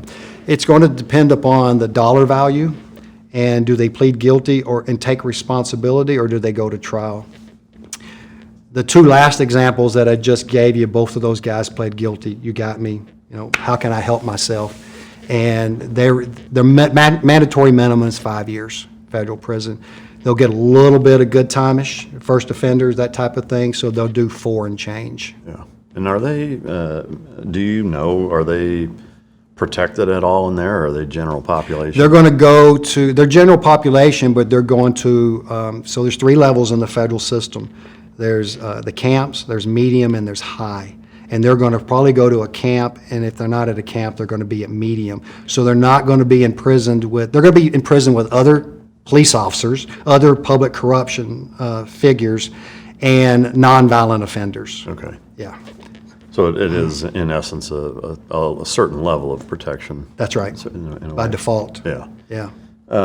When you turn the club owners, is it almost looking at the kind of hierarchy of criminal, similar to, say, a deck of cards where, you know, hey, we're trying to bust these mobsters, we already have them, and we're saying, hey, if you help us catch these police officers because they're public officials and it's even more kind of egregious that they're breaking the law in this way, that we're going to use them to get them, and so they get, you know, maybe some taken off their sentence. That's exactly what it is. Some sort of immunity. I mean, Look, in the big scheme of things, you're a low fish on the, the old totem pole analogy, right? Small fish in a big ocean type of thing. And I can stop right here and make my case just with you, and it'll still be a win, because I'll forfeit your club, and ultimately through the forfeiture process, your bank account will probably be drained as well. The IRS will come in and hammer you. And so forth. So they get it. They've seen it. They've seen it happen to their peers. They've seen it happen to other clubs around the country and so forth. So it's not an idle threat. But those guys, a lot of times, we would choose those guys that we were going to go and pitch because we knew they could take us to bigger and better things. Not every club could take us to bigger and better things. But there were certain clubs, certain club owners that we knew were very corrupt, very dirty. We'd seen police officers coming in and out of their club. We'd seen politicians coming in and out of their club. If I can flip that guy, I can make bigger cases. yeah, that makes sense. As far as the actual day-to-day operations, I mean, you were there for 10 years. Obviously, day one is going to be different than at the end of the 10-year mark. But like, as cases come and go, is there a normal day, or like what do you do day to day? Does it just wildly vary? It does. Yeah. It depends on the case. We didn't have a lot of bodies working organized crime, so you were working a lot of different things with just a small group of people. You know, the bank robbery squads, for example, I'll pick on them. A lot of my good friends, they had a lot of bodies, so they could pick up the phone and call somebody to go respond to that bank robbery. To go interview that teller, to go do those type of things. On the organized crime squad, it was just you and one or two other guys, so you were running surveillance at night if you chose to, if you thought tonight was a good night to do surveillance. You were going to follow the guy home to see where he's living, because remember, we're still working in an era where not, the pre-digital era, so not everything is conveniently just with some strokes on a computer. You actually had to follow guys to see where they were living and so forth. So you're running your own surveillance, then you're going to maybe wake up the next morning and go and do some knock and talk and some interviews on some people to see if they'll cooperate with you without necessarily tipping your hand too much about what you're after, in case that person decides to run back to the bad guy and say, hey, guess who came and saw me today? The FBI knocking, they're asking about you. So we're always having to be concerned about getting dimed out on our investigations before we want to be dimed out. But look, frankly, on the organized crime squad, those guys live with an attitude of, we're always being looked at. Right. We know the feds are out there. We just don't see them, but they're out there. Yeah. But if somebody rats us out, so to say, then they know for sure that we're out there. Yeah. Of course, they live under that assumption. But back to your question, it would vary from day to day, depending upon the day of the week, where we were in the investigation, what had happened recently, you know, whether or not we had in my previous Gold Club case, we had a rape that happened in the club limousine. So now, do I need to go and interview rape victims, and do I need to pull police department reports of that rape case and so forth? And who can I trust in the police department to go and ask for that report without getting dimed out, and so on and so on. Is there any truth to the movie depictions of casework like that, where you have the dream board up on the wall, where the picture of the mob boss and the spider web there lines is. like that? That's a real thing. It is, especially in the pre-computer era, I guess, and maybe the best term. When I went to North Georgia later and developed my motorcycle case, that's exactly the way I did it. I came in with butcher block paper, put it on the wall, took everybody's driver's license photos, started with the top and started drawing arrows of lines and connections between the clubs, between residences, between criminal offenses, who was doing the drugs, who was doing the guns. But it was exactly like in the movies, because that is based on reality. That's the way the Bureau had done it for the 60s and the 70s before the computers. And yeah, granted, I could get somebody in my office to maybe create something like that on a computer, and I would have it in an 8x10, and I could carry it around in my clipboard. But if I wanted to bring all my fellow workers that were supporting the case in and have a conference, there's nothing better than have that big board to look at. Yeah. Were there instances of where you guys ran into pretty violent encounters of guys fighting you or shooting at you, or were there ever any pretty dynamic, whether it was surveillance incursions or raids or anything, where they put up a fight and you guys got into it with them, or was it? Not in the Wise Guys that first 10 years that I was working down in Atlanta. There's a general rule in the LCN community that we don't go after law enforcement. Because they're smart enough after 100 years of existence to know that we're just going to bring more heat on ourselves. Right.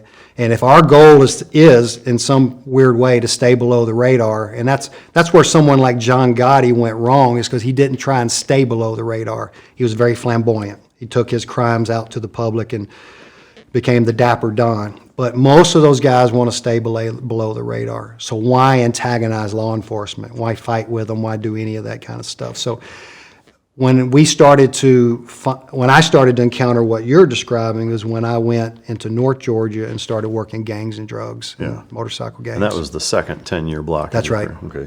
Yeah. Before we get into that, you did mention that you were SWAT operator. How long had you been with the FBI before you got into that unit? Yeah. And is it totally different? Like, is it a collateral duty, or is it in support of what you're doing day job wise? It's it's both and both. It is a collateral duty. You're going to do it when you have the time to do it. Hopefully, you got a good supervisor that's going to allow you and see the importance of it and allow you to break free from your regular duties to go to SWAT training, to go out on the call outs and so forth. We had a general rule that you have to be off of probation in the FBI before you can try out for the team and so forth. Atlanta was an enhanced team. So we had a TO of over 40 bodies. We were a really big team. How long is probation? 2 years. 2 years, okay. Yeah. So at that 2-year mark, 9/11 happened, give or take. I tried out for the team in early 01. Even though I came in 97, there wasn't another tryout until 01. And then 9/11 interrupted everything. And so I didn't get spun up in the new knots training until 02. And then I was on the team for 13 years, getting off in 14. Interesting thing about our team with enhanced and so forth is, one, we have more bodies than the non-enhanced teams, and we have more capabilities. So you're going to get called outside of your area of responsibility, perhaps, to come handle a hazmat hit, or or maybe it's a DEA drug hazmat hit, or maybe in Knoxville it's a stolen nuclear rod hit, and so forth. Did that happen? It did. Yeah. So you have these different responsibilities that fall on the enhanced teams. You have more breaching capabilities. You have boat capability, maritime. You can do shipboarding and things. So there's more training that comes with it, and there's more call-outs and so forth. If you have a supervisor who doesn't see the value in that for whatever reason, that's a story in itself. It makes it tough to be able to go to the training and go to the missions unless their supervisor overrules them and says, yeah, hey, you got to let this guy go. What is the radius of responsibility for the SWAT unit that you were on? Like, if Atlanta is the center, how far out are you? Yeah, the whole state of Georgia. Okay. Yeah. Any interstate or just Georgia? So it would, for sure, the whole state of Georgia. But if Birmingham called and said, hey, we need your help for whatever reason, because there was a hazmat issue, or we just need more bodies, or you've got better boats than we do, then we would go to outside. We would go to another state. You mentioned Knoxville. Yeah, so in Knoxville, they were decommissioning one of the nuclear plants at Oak Ridge. And one of the truck drivers that was tasked with hauling the nuclear material from point A to point B, stole a rod off of one of the trucks. Contacted an embassy of another country and it says, this is the technology that you use and I'll sell it to you. Wow. Can That you ma- say what country? France. France. Wow. Yeah. So through a series of investigative techniques, the Bureau finds out about that. So we set up an undercover that, hey, we'll buy your rod from you. So Knoxville calls us up because Knoxville is a smaller team, doesn't have that capability. Our guys come up, we have pappers, breathers, the filters, the whole 9 yards, purified air, and we can hazmat up and still do a technically a SWAT hit in a hazmat environment. And they take, the team leader takes 4 guys off of the team, me and 3 others, and we go to a parking garage where we're actually going to do the money exchange and the rod exchange with the bad guy. And as soon as we arrest him in the parking garage, the rest of the team goes into the house to clear the house because there had been some thought that he had more than one rod and those rods were hidden in the house. Wow. And so forth. Turned out to be a dry hole. The only rod that he stole was the one that was in the trunk of his vehicle that I'm standing over as we handcuff him with no hazmat gear on, right? Which turned out to be not an issue. As long as you don't touch it or eat it or breathe it, you're going to be okay, that type of material that it was. But that's an example that the enhanced teams get called outside of their AOR to come and help out. And all this came about, Mike, because of Waco with HRT, which you're very familiar with. The hostage rescue team got pulled into Waco long-term, and because of that, they were not able to handle the calls that were going on that they would normally handle around America at the same time. So the thought was, you can do one of two things. You can either make HRT bigger, give them more bodies, or you can train the local SWAT teams to maybe pick up a little bit of the slack, some of these hazmats and so forth. So that's where the enhanced teams were created from. And they're going to be the LAs, San Franciscos, Atlantas, New Yorks, Washingtons, Miamis, Houstons, Dallas, the big offices, the big cities, where you can actually recruit a 40-man team from because you've got a large pool of agents already in these big cities and so forth. So I think there were 12 or 13 enhanced teams that we had around the country to support the HRT mission, if you will, when they're not available and so forth. And HRT was very happy just to pass these things off because they had bigger fish to fry and so forth as well. Do you remember what the conviction was for the stolen rod? Yeah, I've got that news article. 10 years, I believe, is what he got. He pled to that, so he got credit for it. But I think it was 10 years. All right. So you mentioned these enhanced teams. Did you guys cross-train with military special operations at all? Was it primarily law enforcement SWAT teams? Were you guys cross-training with lots of different groups? Yeah, a little bit. Most of our training in that value came from when we started doing the embedded program over in Afghanistan with the Tier 1 guys and so forth. And then we brought those techniques that we learned back to our teams as well. HRT was doing most of what you just asked. I mean, every day they're training with CAG or DEVGRU or whoever. They're doing that, and then they trickle that down to the local teams. This is what's happening on the battlefront and so forth. I was lucky enough to go over and do 2 tours. One with JSOC in 2008, and then I was able to bring that back. And that's one reason we wanted to do that, is have guys that have battlefield experience bring that back, and then we can incorporate that into our CQB and so forth. If you were to rank the enhanced team level, obviously Dallas may be a little better or worse than Atlanta, et cetera, but I assume that they're at least relatively comparable competency. How would you rank an enhanced FBI SWAT unit compared to, vanilla special forces or special operations rather, versus like, LA SWAT, Denver SWAT, big city municipalities? Would you say it's comparable, or do you see a huge disparity in, like if there's a dicey call out, who are you going to call kind of thing? Where are you ranking an enhanced FBI SWAT unit in there? Yeah, that's a good question. And there's a couple answers because you give a couple different examples in there. If you want to talk about your big city local police departments and so forth, the general rule is I'm going to feel more comfortable with the FBI team, and unless it's maybe LA, which is a full-time team, or New York, which is a full-time team. And the sole reason for that is just the amount of training. We saw that a lot of these local police departments just don't have the resources, whether it be money or manpower, to train a lot, to have a shoot house that they can actually run through at full speed, and the equipment that's necessary to train at the level they need to train at, and so forth. And they know that too.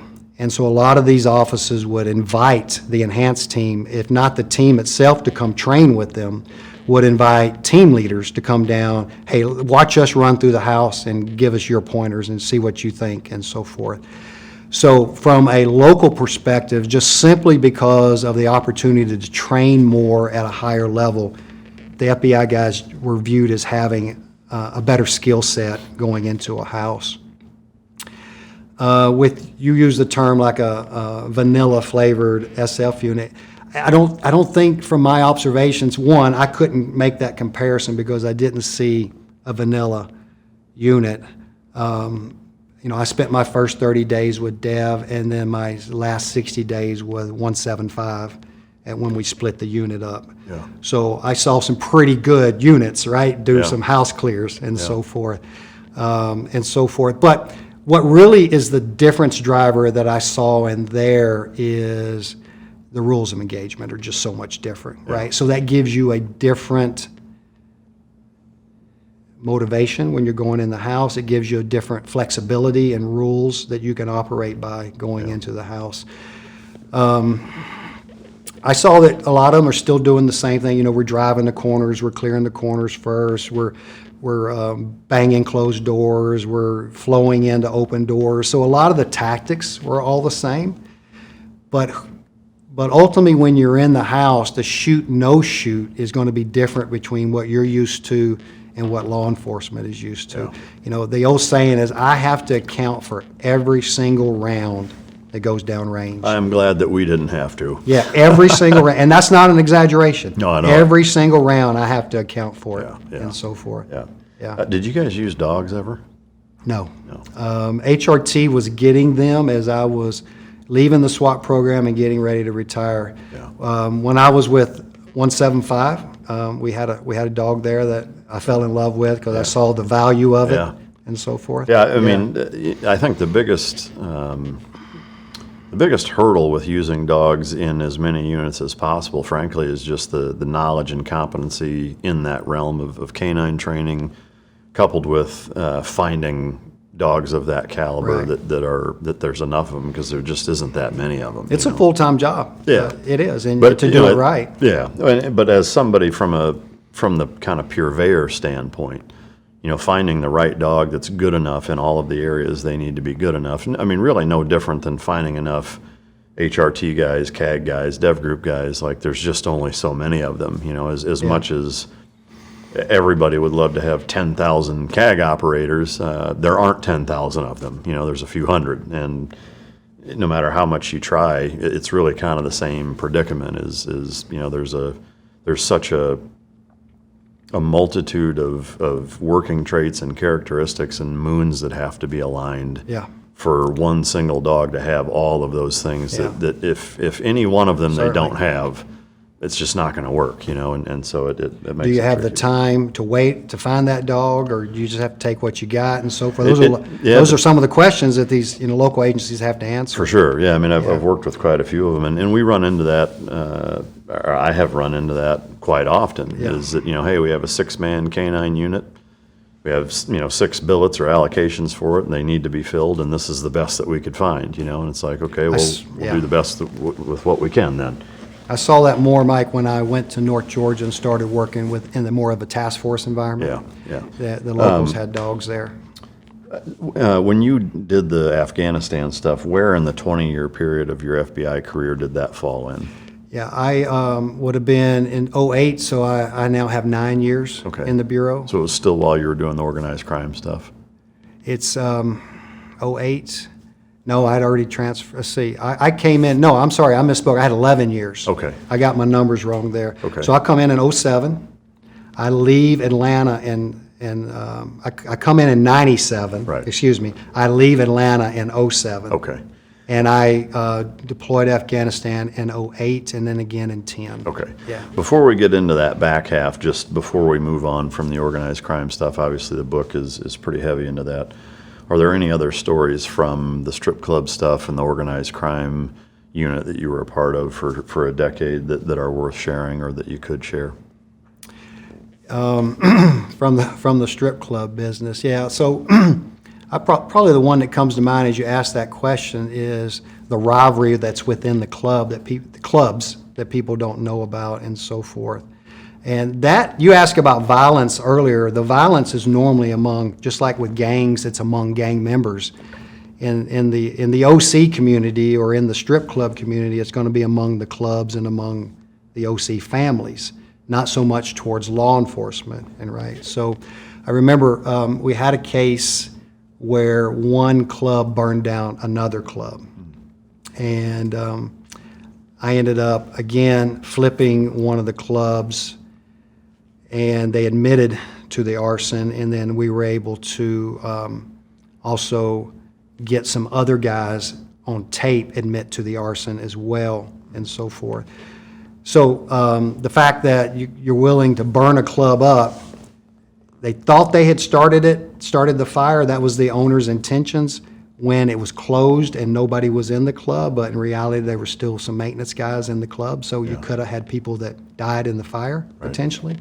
So you can have this type of violence among the clubs, whether it be on the physical property or frankly we saw it in the black strip club community as well, where they were burning clubs down and doing drive-bys in the parking lot. So those type of cases happened, and I investigated those for sure, especially the arsons, and my partners investigated the arsons as well. Yeah. Because there's such a pop culture and Hollywood prolific nature with which organized Italian mobster wise guy type criminals are portrayed. Do you think Hollywood gets it right for the most part? Is it exaggerated? Like the guys that you ran with, I assume that if that's at Atlanta, these are kind of the young up and comers that the head guys in New York are saying, hey, go to Atlanta, and if you do a good job, then you can come back. I assume they're lower on the totem pole. I don't know, but did you find that it's like, yeah, this guy is a fucking Donnie Brasco kind of wannabe? Like, did it seem that way? To a certain extent. We had some very senior guys in Atlanta. Yeah. So it wasn't. Yeah, we had a made guy, a Gambino made guy, and we had, because of the Jewish Italian schism that is there, an ethnically Jew guy can never become a made Italian, right? Okay, so that's just the rules that they operate in. But some of those Jewish fellas can carry a lot of clout within the organized crime family because of the money that they bring in. The money creates the clout. The guy that was down in Atlanta was, as far as an associate goes, was as high as you could get. I mean, he was in John Gotti Jr.'s crew. Wow. And John Gotti Jr. is not going to bring you on board unless you're a moneymaker. Right? So he was a very significant heavy hitter. But to go back to the other part of your question, one is Hollywood gets it right less than half of the time. Like, what's the most over-exaggeration? The language and the accents. Like the Tony Soprano vibe? Yeah, and the way we walk and talk and so forth and that type of thing. It's far less that way. Yeah. I would say that Donnie Brasco is the most accurate case that I can think of, but it happened in the 70s, and that kind of talking and lifestyle was more common in the 70s. As I came on in the 80s and the 90s, that kind of went away. Yeah. And it was more, I'm an Italian and I'm a wise guy, but you're not going to know it by the way I dress and talk. Right. Which to me is a smarter way to operate. Yes. But yeah. Did you ever interview the maid guy? Summer's here, and let's be honest, more heat means more sweat. and way more stink. So when Mando sent me their deodorant to try, I figured, all right, let's see what it's made of. As it would turn out, this stuff actually works. I'm talking all-day odor blocking, sweat control, and somehow it's still gentle on the skin. Whether I'm outside training, grilling in the sun, or just trying to walk to my car in the Texas heat, Mando holds the line. My personal favorite is the bourbon leather stick. It's clean, subtle, and actually holds up in real heat. Plus, their deodorant spray is an absolute game changer for everything below the belt. That's right, I said it, and you'll thank me later. Mando's starter pack is perfect for new customers. It comes with a solid stick deodorant, cream tube deodorant, 2 free products of your choice, like the mini body wash and or deodorant wipes, and free shipping. As a special offer for my listeners, new customers get 20% off site-wide with our exclusive code. So use MicDrop, all caps, all one word, at shopmando.com for 20% off site-wide plus free shipping. That's shopmando, shopmando.com. Please support our show and tell them that we sent you. Mando's got you covered. Protect your pits and smell great doing it. He never agreed to cooperate. We went to trial with him and convicted him at trial. Okay. Yeah. Of all of the guys that you actually interrogated or interviewed, however you want to call it, interacted with, we'll say, was it, like, if you didn't know that they were part of that, is there anything about them? You know, I feel like guys in your or even our line of work have a pretty good sense for, like, within a few seconds of meeting somebody, you can kind of just get a feel for, Sure, this guy's fucking legit, or, you know, like, this guy's the real deal or not. right. Do you get that vibe from them the same way that you and I would? Yes. Yeah. Yes. Like immediately, like there's something fucking about this guy. I can tell you in 60 seconds whether he's full of shit or not, or he's really, absolutely. Yeah. That's fascinating. Yeah. I find that same thing, like, especially in the special operations community or even federal law enforcement, if they're, you know, guys out getting their hands dirty, it's like you can see him in a restaurant and you're just like, I know that guy does something like that, you know. And that would eventually pay off big in the motorcycle community as well, and then even in the stolen valor. Great. Yeah. All right, so, you know, your career was kind of conveniently broken up into 2 main phases. Right. And it sounds like in between or transitioning into the second half, which was more of the outlaw biker gang and traditional street gang, in a different part of the state of Georgia. But in between that, or early on during that, you spent some time working with military special operations, DEVGRU, and such over in Afghanistan. How did that fit in? And what was it a thought process on your end, or was it a voluntold, hey, you've done enough time there, we need you over here kind of thing? What led to you transferring offices? Yeah. As I got ready to transition, the opportunity that came separately for it to go overseas. At some time or another, and you may be familiar with it, there was a decision made at the highest levels of the Justice Department and maybe even the White House where we may bring some of these bad guys back from the battlefield and try them in the court system. Yeah.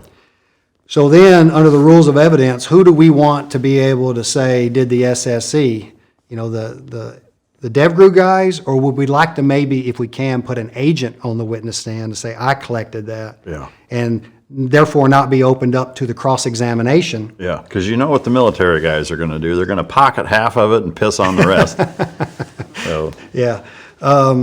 So it was just, everybody saw it as Pandora's box in a lot of legal ways and so forth. So the decision was made to start embedding agents in with the units, primarily for that reason and so forth, to see how we could help in all those different ways.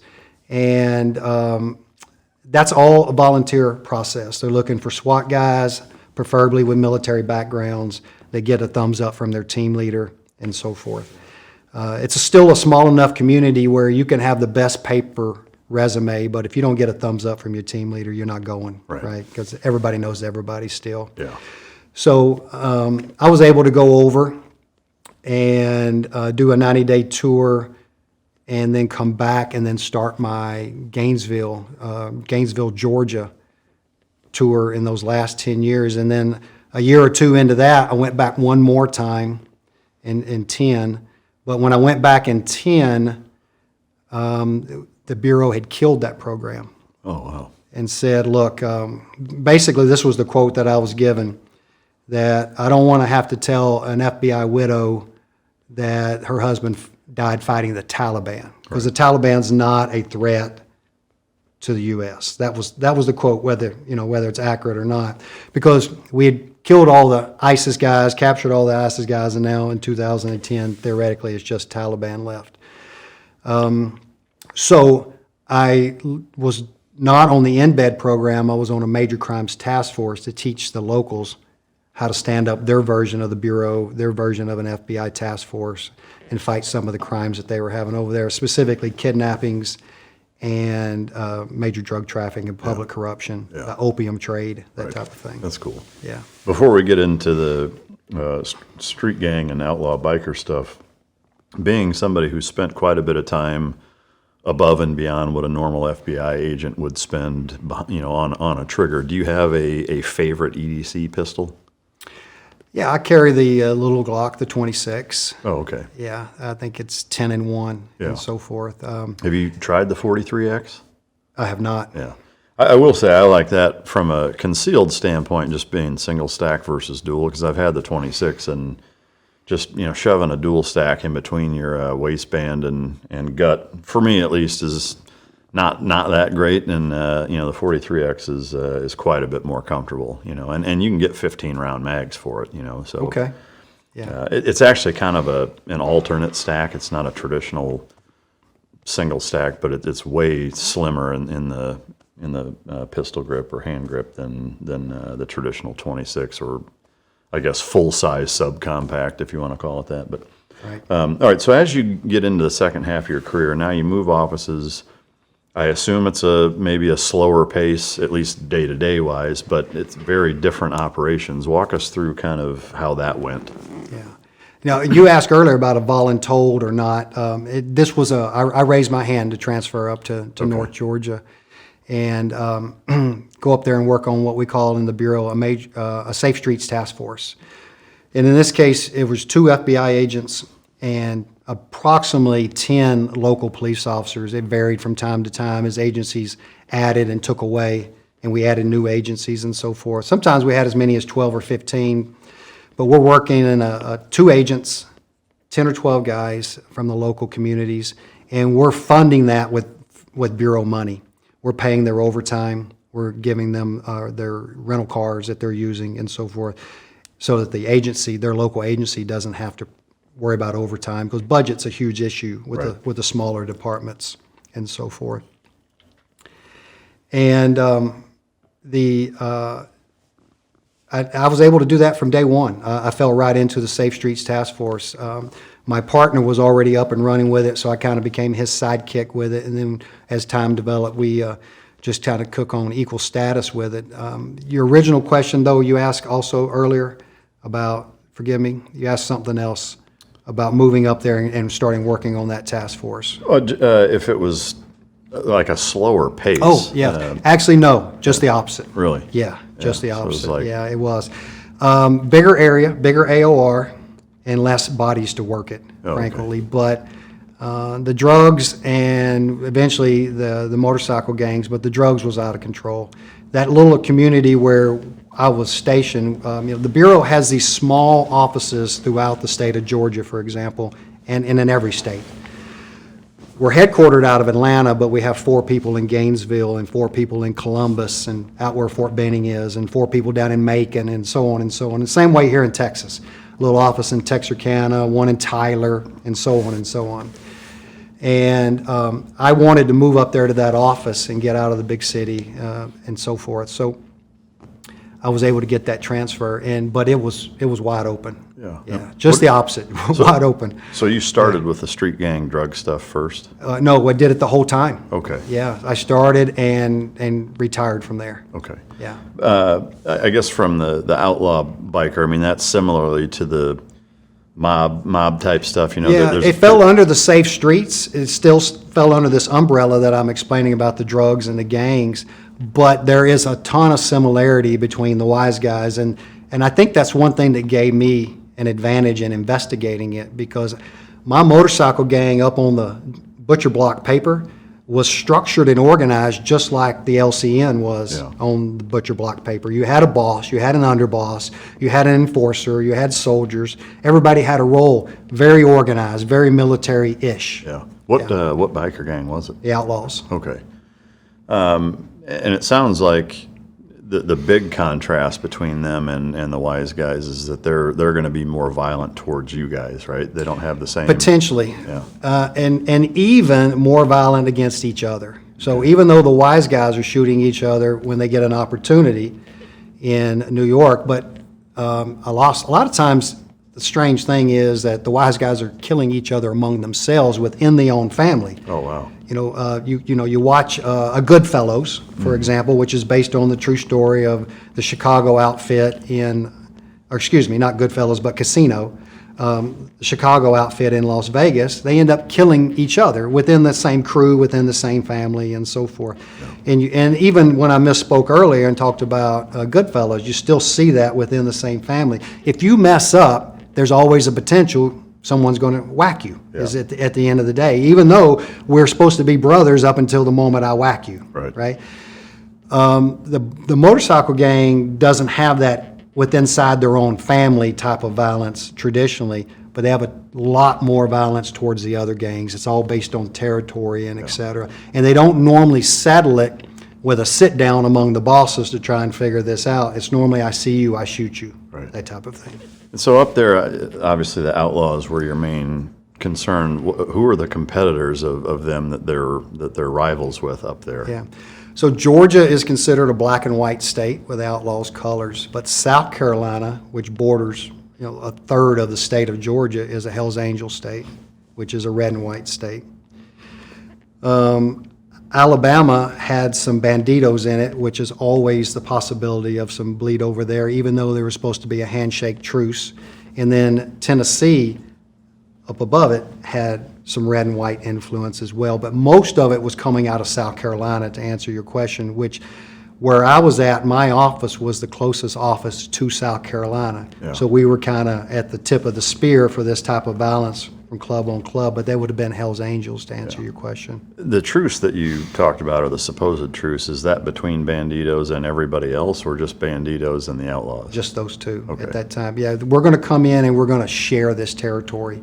You don't screw with us, we won't screw with you type of thing. Because historically, they did not have enough violence where they had to get over any past grievances among each other. Yeah. You would never see the Hells Angels and the Outlaws have that type of handshake agreement because there's too much blood under the bridge already. Yeah. They've been killing each other for 30, 40, 50 years, and it's too late now. Yeah. So I guess getting right into it, what was your main focus and concern? Was it completely dismantling the whole thing, or were you trying to just target the illicit things going on within it, or what was the objective, I guess, when you first stood up in that office? Yeah, good question. So the Hells Angels and the Outlaws, all of these major clubs, one way they support themselves is with their minor support clubs. Commonly, the term used in the motorcycle culture is the duck clubs, and I don't know where that word came from, but using your baseball analogy, if you had a major league team, you're going to have minor league teams that feed the major league team. Same way in the motorcycle community as well. So we were starting to see these HA support clubs roll into Georgia. Not necessarily the HAs themselves, but their support clubs. They're red and white, flying their colors and so forth, which inevitably says there's going to be violence.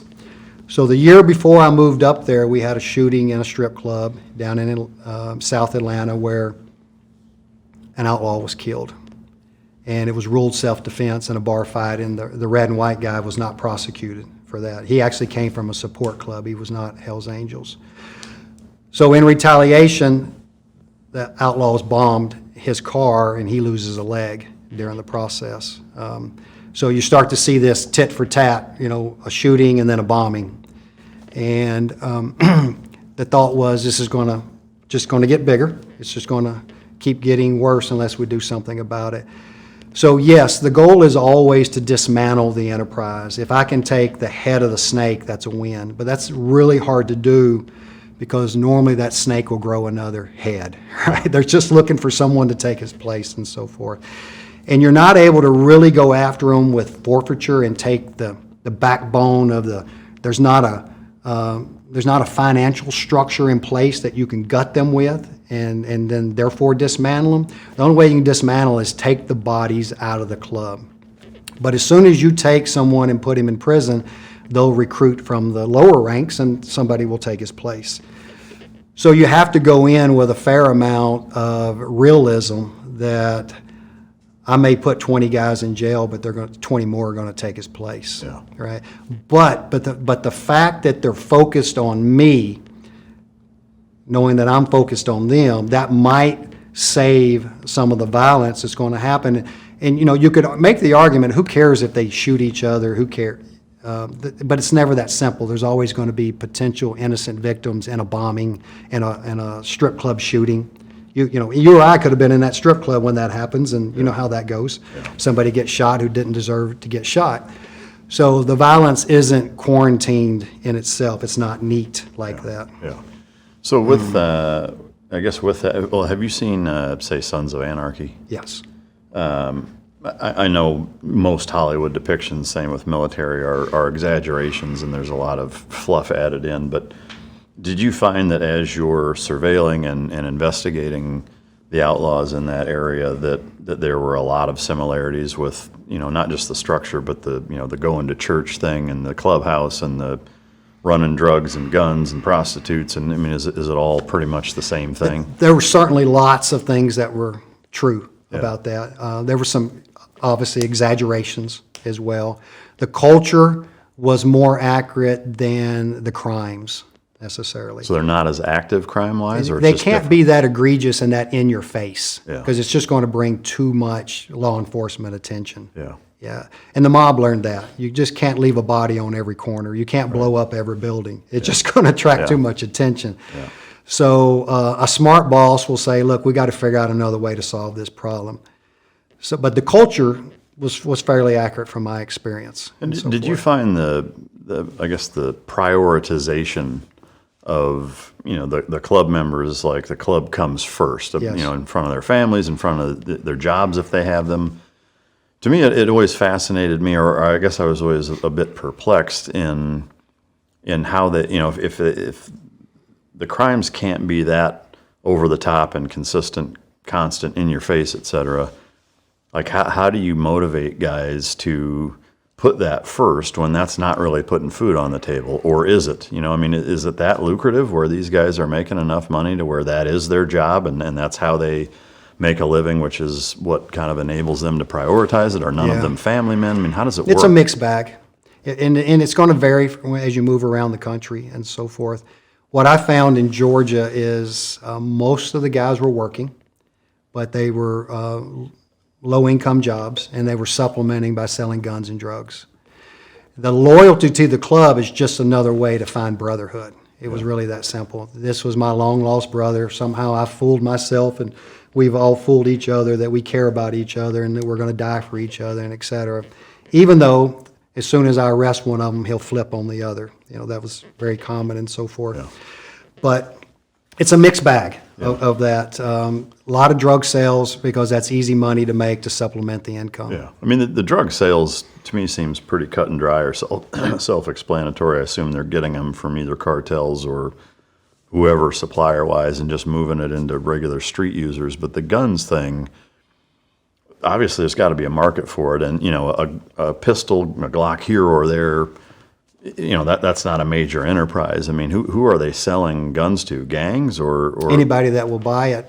But look, Mike, if you can make $100 on a gun deal, that's not a lot of money to you and I to worth going to prison, but it is to them. So it's really that simple. I guess volume-wise, were you keeping track of? We bought a lot of guns. Like how many? Probably in the course of that investigation, 50. 50. Yeah. Mostly pistols or all kinds of things? Mostly pistols. Yeah. But we bought. I bought a shot. I'm not a gun guy, but I was looking through some photos recently. We bought a shotgun that came with a what's the word I'm looking for? It goes underneath it. A drum. Oh, I got basically a drum. Yeah, a shotgun with a drum. I'd never seen one before. Yeah. And we bought ARs, with a couple hundred rounds. We bought a ton of pistols, pistols with the serial number sawed off, and so forth, and so forth. So there's not a lot of money. No one gets rich selling firearms, but they can pay their rent and they can pay their car payment and so forth. Yeah. Was there a primary supplier, or are they getting them from anywhere that they can get them? Yeah, they're getting them from wherever. Sometimes they would barter them. If I'm going to do work on your motorcycle, and you don't have the money to pay, then give me a gun. I gotcha. They'll put a dollar value on the gun, or I'm going to work on your car, or I'm going to put a roof on your house. Those type of things. Breaking and enterings and small petty crimes like that were not uncommon to be able to steal a firearm also. Yeah. Yeah. Were there any guns being supplied from places that really shocked you, like a cop or a federal law enforcement or anything like that, where it kind of upped the ante of like, holy shit, they got these guns from here? Like anything surprised you like that? Yeah, we had a case where a police officer sold a firearm to, it was a long gun, to another patched member of a club, knowing he was a felon.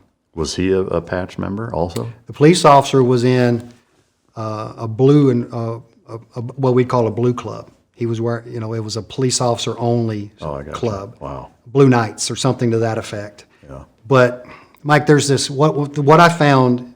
Well, let me back up and say this. I worked a case before I ever left Atlanta with an ATF agent who was a lifelong friend, former Marine, had been in Desert Storm. We developed a really good relationship. None of that inter-service guy, stuff or inter-agency stuff. He was ATF, I'm FBI. Let's go round him up. You got no jurisdiction. Yeah. No, we made it happen. We really worked. We worked together really well. And we made a lot of good cases together. We arrested 3 Rangers that had been Bronze Star guys from Jessica Lynch, for example, because those guys were at Dahlonega, up at the Ranger training base on Cadre up there, working the front door on strip clubs and wanted to rip off drug dealers. And through an informant, that got back to me, and we arranged for them to rob a drug dealer, but the whole thing was street theater, but they didn't know that.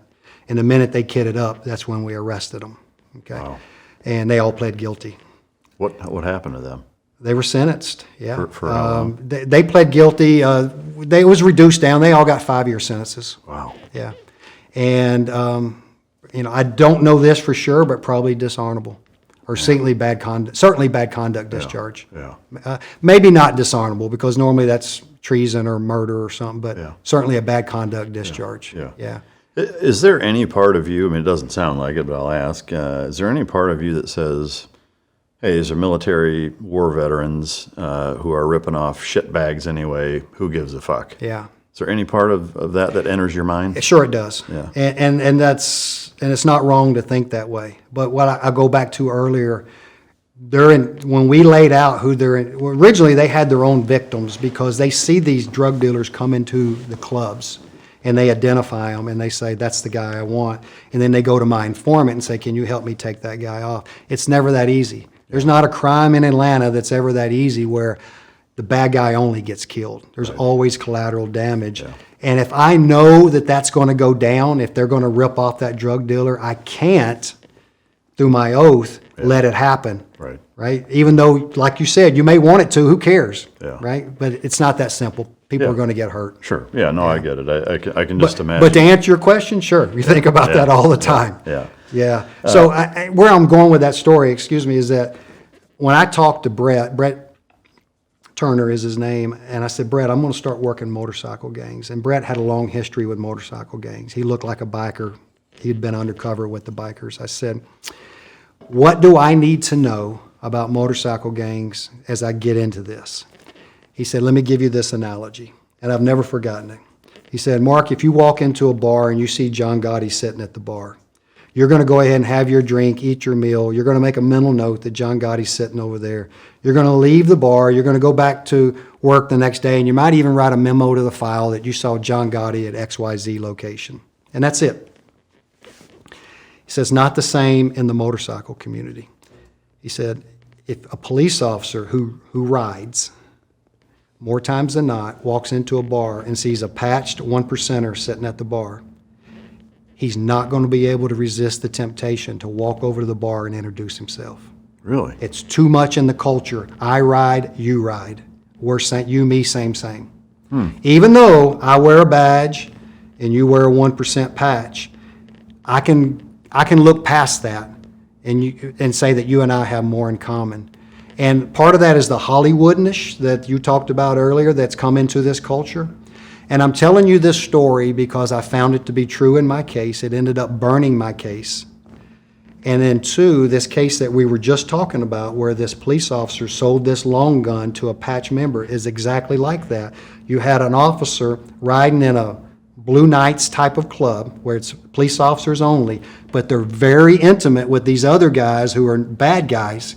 And the bad guy says, hey, I'd like to get a gun, and he sells him one. And the only way we found out about that case, Mike, is the bad guy was going through an ugly divorce. And his old lady was recording every crime that he was discussing in the house. Wow. And she recorded that transaction with that police officer. Yeah. And through a series of informants, I found out about it. And I went to the lady and I said, I believe you have this in your custody. She said, yeah. I said, will you give it to me? And she said, yeah. And so we got the tape, we authenticated it, and sure enough, the police officer admitted, yeah, I sold him the gun, and et cetera, et cetera. He pled guilty, he became a felon, he's kicked out of law enforcement, he goes before sentencing. And I've always had this theory on sentencing for the most part, is I don't get wrapped up into the sentence that the judge gives because I can't control sentencing. Sentencing is a very complicated process based on a lot of different factors. And ultimately, the judge makes the decision at the end. He's got parameters that he has to work within, or he could get overturned on appeal, but he has a lot of leniency to go light or go heavy. And if you spend your time worrying about it, it's just going to give you heartburn. And so and this was a very reputable judge that he went in front of, and the judge looked at me, and he looked at the prosecutor at sentencing and said, I'm not sending this police officer to jail. I'm going to make him a felon.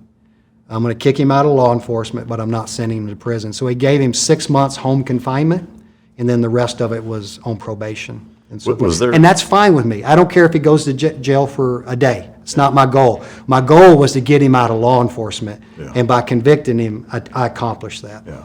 Was there any further explanation, or that was? No, he cooperated with me when we went and pinched him.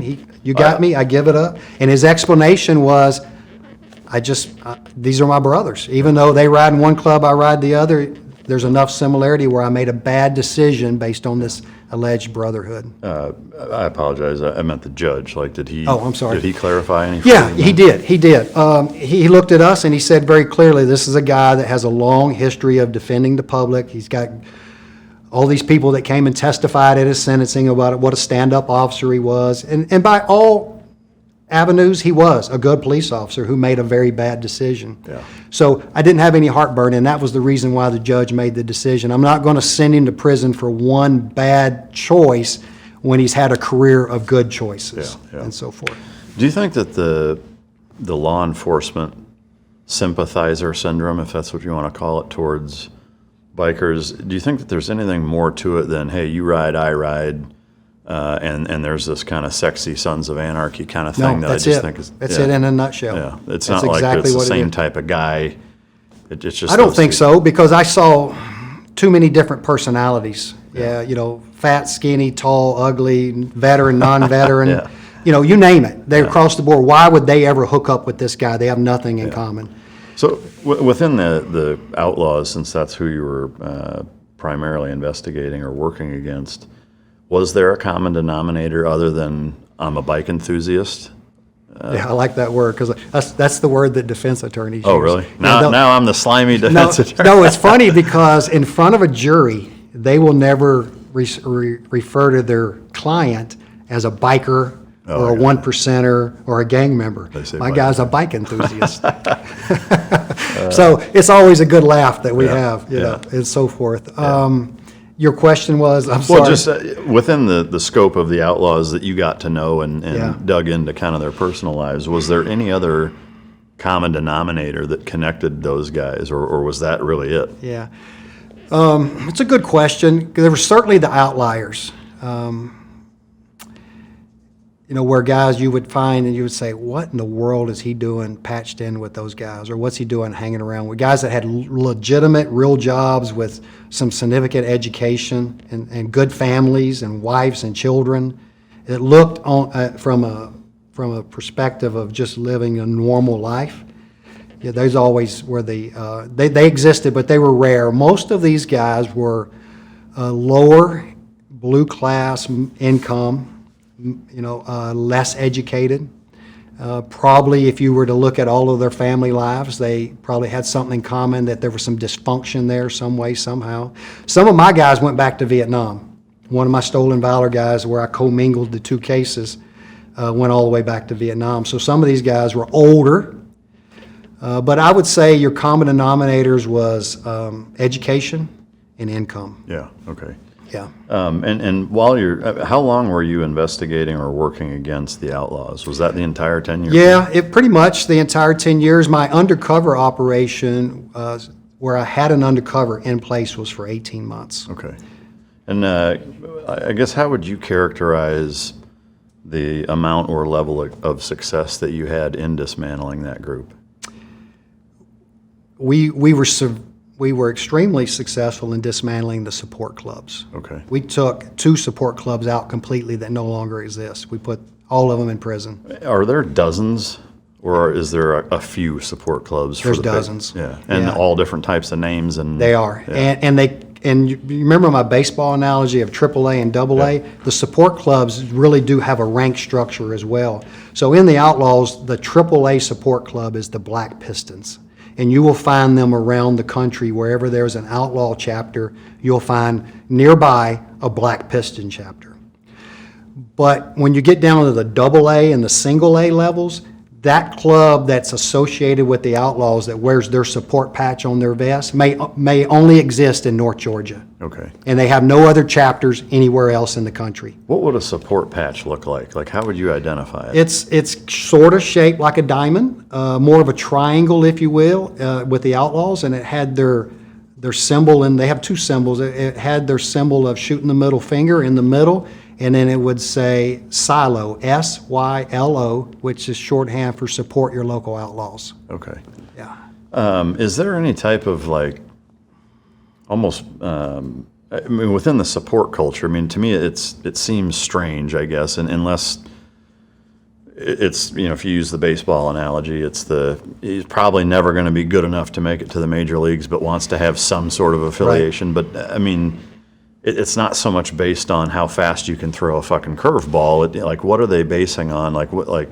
Why don't the Outlaws just say, hey, all of you come be us, because the more the merrier? Where's the... That has happened before. When the club is after numbers only because there's a pending war that's going to happen and I need bodies, then they have patched in entire support clubs before. Really? But the general process is 1s and 2s. And they're looking for guys that can bring something to the club that they don't already have, or to fill a hole. And a lot of times that's money. Can this guy come in and support himself? And quite frankly, is he wealthy enough that he can support a couple of us? Can he patch the roof if the roof needs to be patched? Those type of guys, as simple as it sounds, are very valuable. Is he a tough guy? Can he fight? Can he handle himself? Does he bring some type of skill? Is he a mechanic? Is he a veteran that knows weapons? Those type of things. So you have to look at each potential candidate to see what he brings in the 1s and 2s. Yeah. It's a fascinating subculture. Obviously, it wouldn't have the popularity in Hollywood that it did, or that it does. And please don't forget that, but it's the new Mafia. Yeah. When we had the movies Casino and Donnie Brasco and Goodfellas, now you have your Sons of Anarchy and the one that just came out, Bike Riders or something. It's a Chicago outfit from back in the 50s. Yeah. That's the new Mafia as far as entertainment value to the viewer. Right. But please finish. Well, so I'll just use me as an example. For somebody that sees that and says, "Fuck, man, I ride motorcycles and I can throw a punch and I know how to shoot," or let's just say it's me, and I'm not just going to walk up to an outlaw and be like, "Hey, how do I get into this thing?" Right. So do you know how that process works? Yeah. Almost without example, you come through the support clubs. Yeah. So that's the most common. 90+% come through the support clubs. The other 10% would be on a reference from somebody that they happen to know. I work with this guy. I go to the gym with this guy. You know what? I like you. Why don't you start hanging out at the club? And that's what they're called. They're just simply a hang around. Come drink beer with us on open night. Obviously you can't come to church meetings, but you can come on the other nights. And the clubs encourage that because now you're spending money at their bar. Yeah. So the more the merrier. People get to know you, they like you, you impress them, and et cetera. And then you can potentially skip the AAA club and go straight into the club, become a probate, work your way around, and so forth.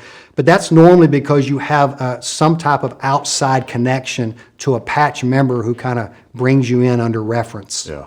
Yeah. Do you know of, and I know that, it's a very specific sample that you worked with, there's different clubs, and they're all over the place. I Yeah. mean, there's tens of thousands nationwide, but do you think that there's ever instances where there's a guy that brings so much to the table that they're just like, you're skipping fucking everything and coming straight in? Or is it like going through a military pipeline, like, no, motherfucker, you have to check these boxes and spend this amount of time? Yeah, that's a good question. I've never heard of anybody getting a patch without probating. Yeah. Is that the answer to your question? Do you have to probate first? Yeah, I mean, or just like there's some... It's normally a hang-around phase of 3 to 6 months. There's normally a probate phase where you're going to wear a patch on your back that says probate, and that's 3 to 6 months. Or prospect, right? Prospect. Yeah. And then after a year, give or take, then you can possibly patch in if everybody's with you. Yeah. Now, that doesn't mean that we can't bring you in to do crimes and do other heavy work, even though you're still a probate or you're still a hang-around. If you've got a skill that we need to go plant the bomb on a red and white guy's car, then we're going to bring you in, and that's just going to get you through the pipeline quicker because now we can trust you. Yeah. So that can happen, yes. Yeah. But generally speaking, or in every case that you're aware of, there are some rules that you're not bypassing. That's right. No matter who you are. And you know why that is because they need time to make sure you're not the police. Right. Yeah. They've just been burned too many times. Yeah. Are you familiar with or aware of any 1%er groups that aren't outlaws, that aren't into illegal shit? Like, are there any of them that you know of? I'm not aware of. Every chapter has some sort of nefarious shit going on? Yeah, if they wear the 1% patch, they're saying to the world, I'm a nonconformist, I'm a lawbreaker, here I am, come and get me. Yeah. Yeah, so they're all going to be involved in criminal activity. Yeah. I say all. That organization as a whole is a criminal organization. Yeah. They're all wearing the 1% patch. Now, does that mean that every single member has committed multiple crimes or is as heavily involved as the guy sitting next to him? They do different levels of crimes and different volumes, but they're all members of a criminal organization, and they acknowledge that. Yeah. Do you think it would be possible for somebody who wants to get fully patched in but says, hey, I've got money, I know how to do X, Y, and Z, but I'm not doing illegal shit? Are they going to be like, the fuck out of here? Like, Yeah. Do you think that that's even a possibility? It is a possibility for them to say those words because they may think that it's a trap and that this guy potentially is wearing a wire to say those words. And for me to say, no, you have to be a criminal, incriminates me, possibly in a future case. So they would potentially say to him, look, we don't want you to do criminal activity. So that's potentially right. But he still has to be voted in, and they would find a reason not to vote him in without saying it. Okay. Without saying it's because you said you're not going to do criminal activity. I mean, I know you weren't one, but being on the other side of that, like if somebody hypothetically, they said, hey, we're going to go rob this fucking guy or store, or we're going to plant this bomb or whatever, and you're like, dude, I'm not doing it. Like, you're out? Yeah.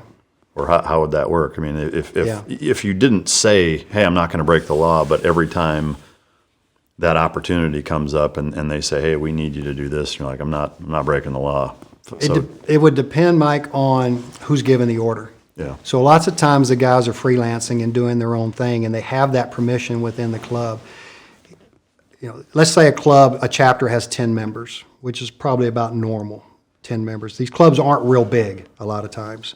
They may have 10 members 3 probates, and 15 hang-arounds. So when you go to drive by the bar, you may see 30 bikes, but there's only 10 guys with patches. Some of these guys will break off their own drug business, break off their own stolen motorcycle business, and et cetera. And they'll go to their buddy and say, hey, will you help me? And if he was to say no to that, there's really not a recourse other than you might sour that relationship, but it's not going to come back on his membership at the club. But if the boss of the club asks you to do something in support of the club, which is normally fight with another club, normally commit a crime that furthers the entire club, if you don't do that, then you're out. Yeah. Yeah.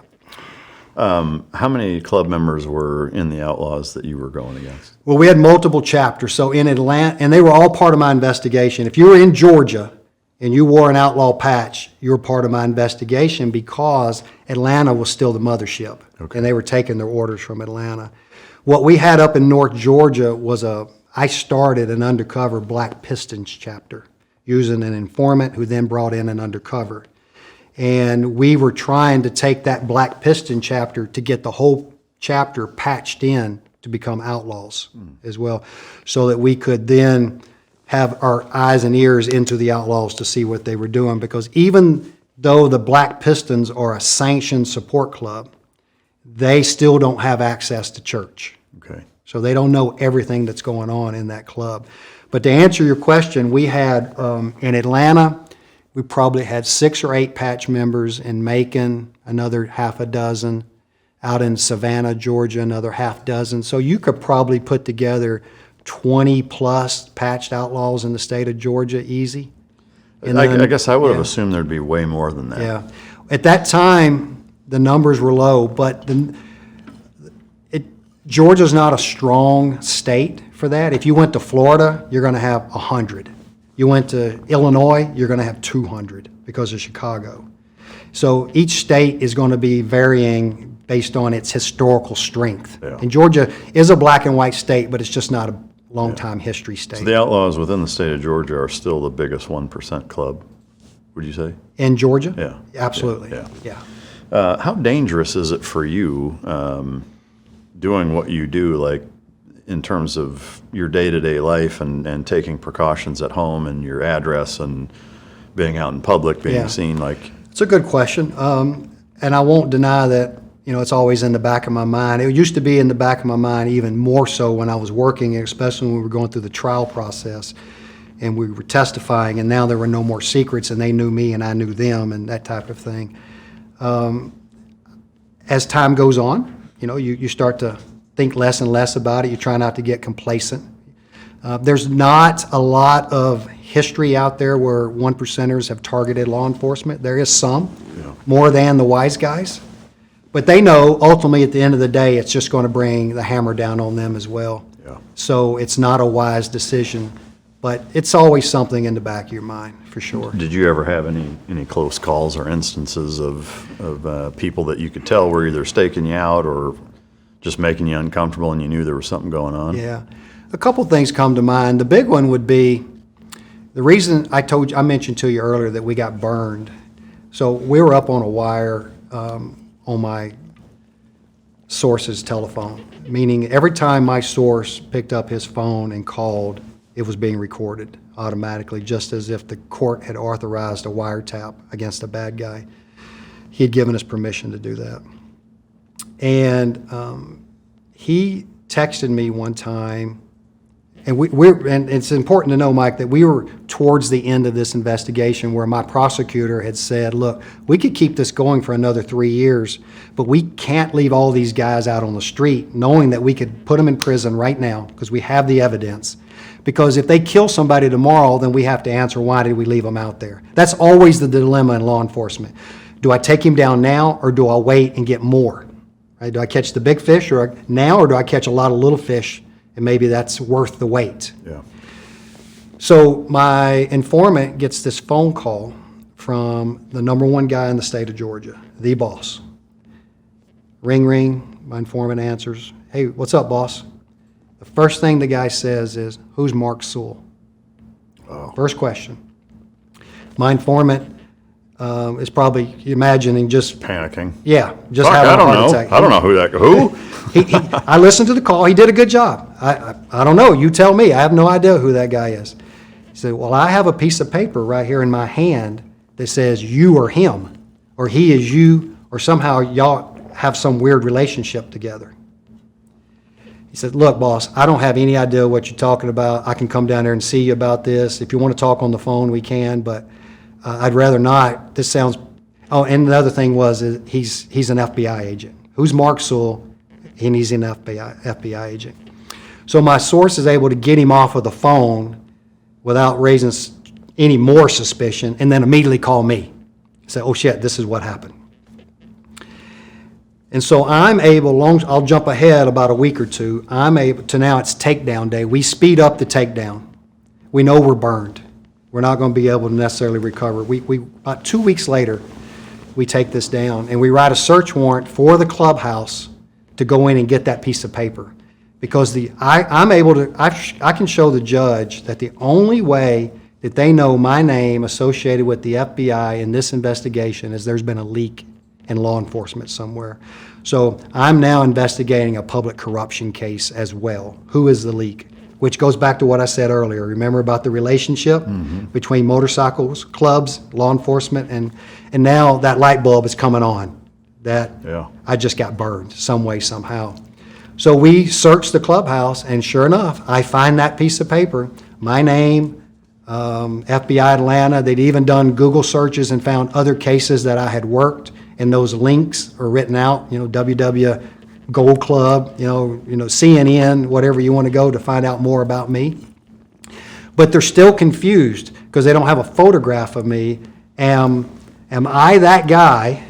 Am I the informant, or am I the case agent who's running the informant, or am I the undercover? Because now the informant had introduced this guy that's now in the club, and now he's under suspicion too because the informant introduced him. And he'd been there already 18 months, and oh, by the way, he's been buying guns and drugs. Yeah. So now they're starting to put it together, right? Yeah. And it's like an oh shit moment for everybody, for law enforcement and the bad guys, and so forth. And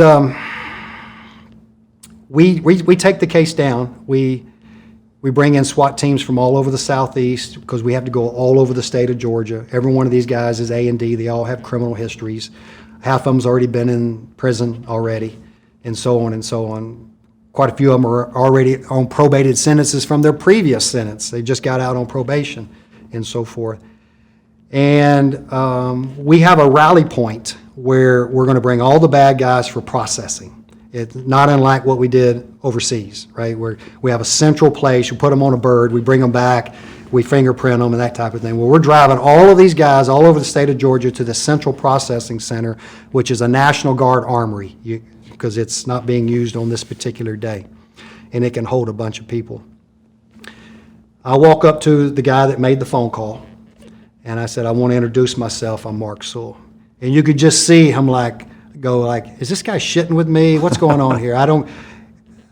You could just tell he was confused. Well, next to him is his brother. And when we arrested his brother, inside his wallet was a piece of paper with my name on it. So I'm talking to two brothers that both have my name on their piece of paper in their possession, right? And I introduced myself to both of them. I'm Mark Sewell. I'm the case agent. I'll be seeing you at trial. I just want to introduce myself. If you decide you want to cooperate, talk to me, just call me by name, tell your attorney you want to talk to me. I'll be happy to talk to you, and so on. So that's when everything got just, the world starts spinning, right? How did they respond to you when you introduced yourself to them? They stuck their hand out. They shook hands with me. They're always in public in this mass setting. They're going to be nice to law enforcement, right? So they play the game. But you could see the confusion on their face because they just made this call 2 weeks ago. Who is Mark Sewell? And now they're seeing him in this takedown. And the world's spinning because everybody in their club just got arrested. Yeah, right? And they don't know who's the rat. So That's right. Their world's spinning, and they won't get discovery until indictments, and they don't. And they know that because they've all been through the system, so they know that for the next 30 days or so, they're still going to be left in confusion, and they're trying to figure it out. And they have to live with that for about 30 days, and then through the course of discovery, they finally figure out that I am an FBI agent. I was not involved in an undercover capacity. I'm not the informant. Those are separate individuals and so forth. So they start to see how the case is coming together, and they start to see the evidence that we have against them, the gun buys, the drug buys, the parts that we bought for explosives. We had one guy that, let's go make a bomb. He got my undercover to go buy the materials so that his name wouldn't be on any rosters anywhere for buying these materials and so forth. All these different crimes that we charge these folks with. Then they start to see the evidence and so forth. I think your original question was about how many we ended up taking down or arresting or something. Well, just how many there are in the state. Yeah, I guess, but. Yeah. Unfortunately, at the end of the day, when it all washed out, we didn't make the dent in the Outlaws that we wanted to. We crushed the minor league clubs. Yeah. The Southern Knights went away. There was a veterans club called the Hoodlums. We hurt them bad. The Black Pistons chapter that we had stood up, that went away, and all their members, because all those guys pled guilty to the drugs and the guns and so forth. The Outlaws, we ended up winning a couple of them at trial, and we ended up losing a couple of them at trial. We knew their cases were weak, and that's always the advantage of when you take these cases down. You tell the prosecutor, I need more time, because I still don't have the head of the snake, in my opinion. I've got all of his people that he's going to go out to pull the trigger and do these things, but I don't have the guy giving the orders. Okay. And sure enough, when we went to trial, I lost against the guy that's giving the orders. How are they able to give the orders without you having evidence of it? Yeah. If they happen to talk to my informant and give the orders, then I've got them. But they're smart about who they talk to, and they normally will tell it to a trusted guy who's been with them for years, and then that's going to get passed down the pipeline. It's all verbal. Yes. Yeah. Yeah. No. Absolutely. And it's not coming over the telephone. Right. It's going to be in person. Yeah. It's going to be whisper in your ear. Yeah. That type of thing. They're smart. They know how they've been burned in the past. Yeah, I mean, it's the same with terrorist networks using Absolutely. couriers and, I don't know if you saw this when you was overseas. I know we had a house one time in, I think we were in Coast somewhere, where the bad guys, we went in on some terrorists. And so here you've got a Taliban guy who has no education in his life whatsoever, probably can't read and write. And when he hears us coming, what's he doing? He's taking the SIM card out of his cell phone and he's trying to eat it. wow. Because he knows Yeah. that SIM card will get others killed or arrested or what have you. Connect all the dots, yeah. So I'm telling you this story to say the bikers who are smarter and have discovery, Yeah. they know how they've been burned in the past, and so they know the process. Yeah. That head outlaw guy in Atlanta, did he have a job? Or No. that was his main? That was his full time. He lived off of the dues of the club. Do you know about what that looks like annual income wise? Very little. So The Outlaws of Atlanta owned the building that was their chapter clubhouse. Yeah. So he lived in the clubhouse. So his rent's paid for. Yeah. His bike, he'd managed to pay that off at some time, so now his bike is paid off. So the two most expensive things in his life are no longer expenses. He's got shelter and he's got transportation. Yeah. Now he just has to feed himself. I mean, to me, like hearing that though, it's like this is the main guy of the biggest 1%er group in an entire state. It's not a small state.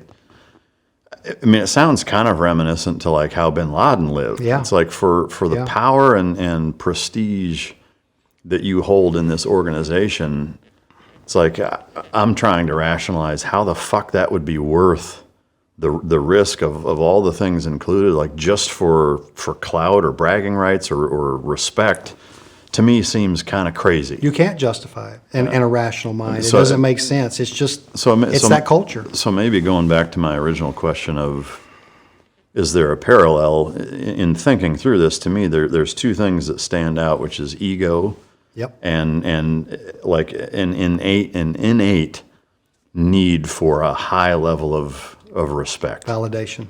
I mean, so like it's a fragile ego almost. There is nothing, it's better than sex for them to put that vest on with that patch on their back. Just that incredible amount of respect that Yes. you get immediately. And then to have four of their brothers crank up their bikes and ride down the street and watch all the heads turn. Yeah. Walk into a bar, watch all the heads turn. Yeah. That's their life. That's what they live for. Yeah, that's amazing. Yeah. What a fascinating journey into it. We didn't really talk about any of the street gangs. I guess, number one, is there anything else that you would share regarding the outlaw biker stuff? And then I'd love to just, again, kind of anything you want to share case-wise from the street gang, drug trafficking type stuff. No, that was the big picture on the bikers. And, when I retired and went away, other priorities took place, but it's my understanding that they're right back at it again in North Georgia. So that leads me to, it's as much of a kind of theoretical question as it is just an outright ask. Well, I guess let me preface it with, do you have any idea what the percentage of FBI resources are dedicated to organized crime, generally speaking, and with a lack of attachment to child and sex trafficking? Yeah. Today's world, it's going to be a small percentage. Bikers are not a sexy line item on the budget. Street gangs more so than your bikers. Because of is it a higher level of collateral damage? It is, and it's community wellness that's in your face more than the bikers. So it's as much as combating the degradation of society as it is anything else. Yeah. Organized crime even less. The wise guys are no longer going to be the wise guys that they were in the 80s and the 90s. In New York, there were 5 squads that worked organized crime, one for each family, a Bonanno, a Gambino, and each one of those squads had 12 to 15 guys. Today, all of those 5 families are investigated by one squad of the same size, of 12 to 15. So I guess would it be a fair assumption to say that less than 20% of the FBI's overall bandwidth is dedicated to that? Is it even less than 10 or what? Less than all the things that we just talked about? No, like if you were to take organized crime across the board. Way less than 20%. Less than 10? Less than 5. Oh, less than 5, wow. Yeah. What would is anti-terrorism the 90%? Yeah. Yeah. CT. Yeah. Okay. Counterterrorism, yeah. I mean, that makes sense. That and CI now, counterintelligence. Yeah. Where we have intellectual property theft from the Chinese and so forth. Yeah, okay. Yeah. I mean, that makes sense. I mean, I guess my question, and that kind of already answers it, is that if you were to tell me like 60% of the FBI is combating street gangs and biker gangs, it would be like, does that seem like the best use of resources? Because there is an element, and again, I'll preface with I'm not condoning that behavior, but when I think about, the border and the hundreds of thousands of missing children, whether it's, non-citizens or citizens, the sex trafficking, the things that to me, if you try to prioritize on your dream board of shitbaggery, what are the biggest things that our nation's top law enforcement agencies should be tackling? It sounds like you're kind of already organized that way. There's part of me that sees some of the things that, whether it's biker gangs or street gangs, admittedly, I don't live in the neighborhood that it's being negatively impacted by, so maybe I don't have any credibility to say what's the big fucking deal. You don't have any skin in the game. Right. But there is part of me that it's like, even the handful of guys, or if you're talking less than 5%, that's probably still a few dozen guys. Would it be better served to say, whatever, on the outlaw biker gangs or the street gangs, let local law enforcement deal with that type of thing, and let's focus on 360,000 missing children that came across the border in the last 4 years. And you can't argue those numbers. You're right. The way the Safe Streets Task Force came into creation was this, Mike, is that there was a failure in the state judicial system where they were arresting these gangbangers, motorcycle guys, but mostly just your regular street gangs, and they were right back out on the street. They get a 10-year state sentence, and they do 12 months, and they do the other 9 on probation. So you see this constant repeat, and the locals are then saying to the FBI, to their elected politicians, we need help. The elected politicians are pushing it up and saying, you need to focus more on these type of violations, because in the federal system, there is very little, if there is no such thing as probation. There is good conduct credit, which can reduce your sentence a little bit, but you're not going to get a 1-year sentence when you were originally given 10, right? Like in the state system. If you get 10 years, you're going to do 9+ in the federal system. So, hey, FBI, we need your help to use federal funds, federal prosecution, the federal court system to lock these guys up long term because they're decimating our communities. So that's how the FBI got involved in this originally, which goes back to pre-9/11. So then after 9/11, it's really a priority decision by the politicians on what's going to be the focus.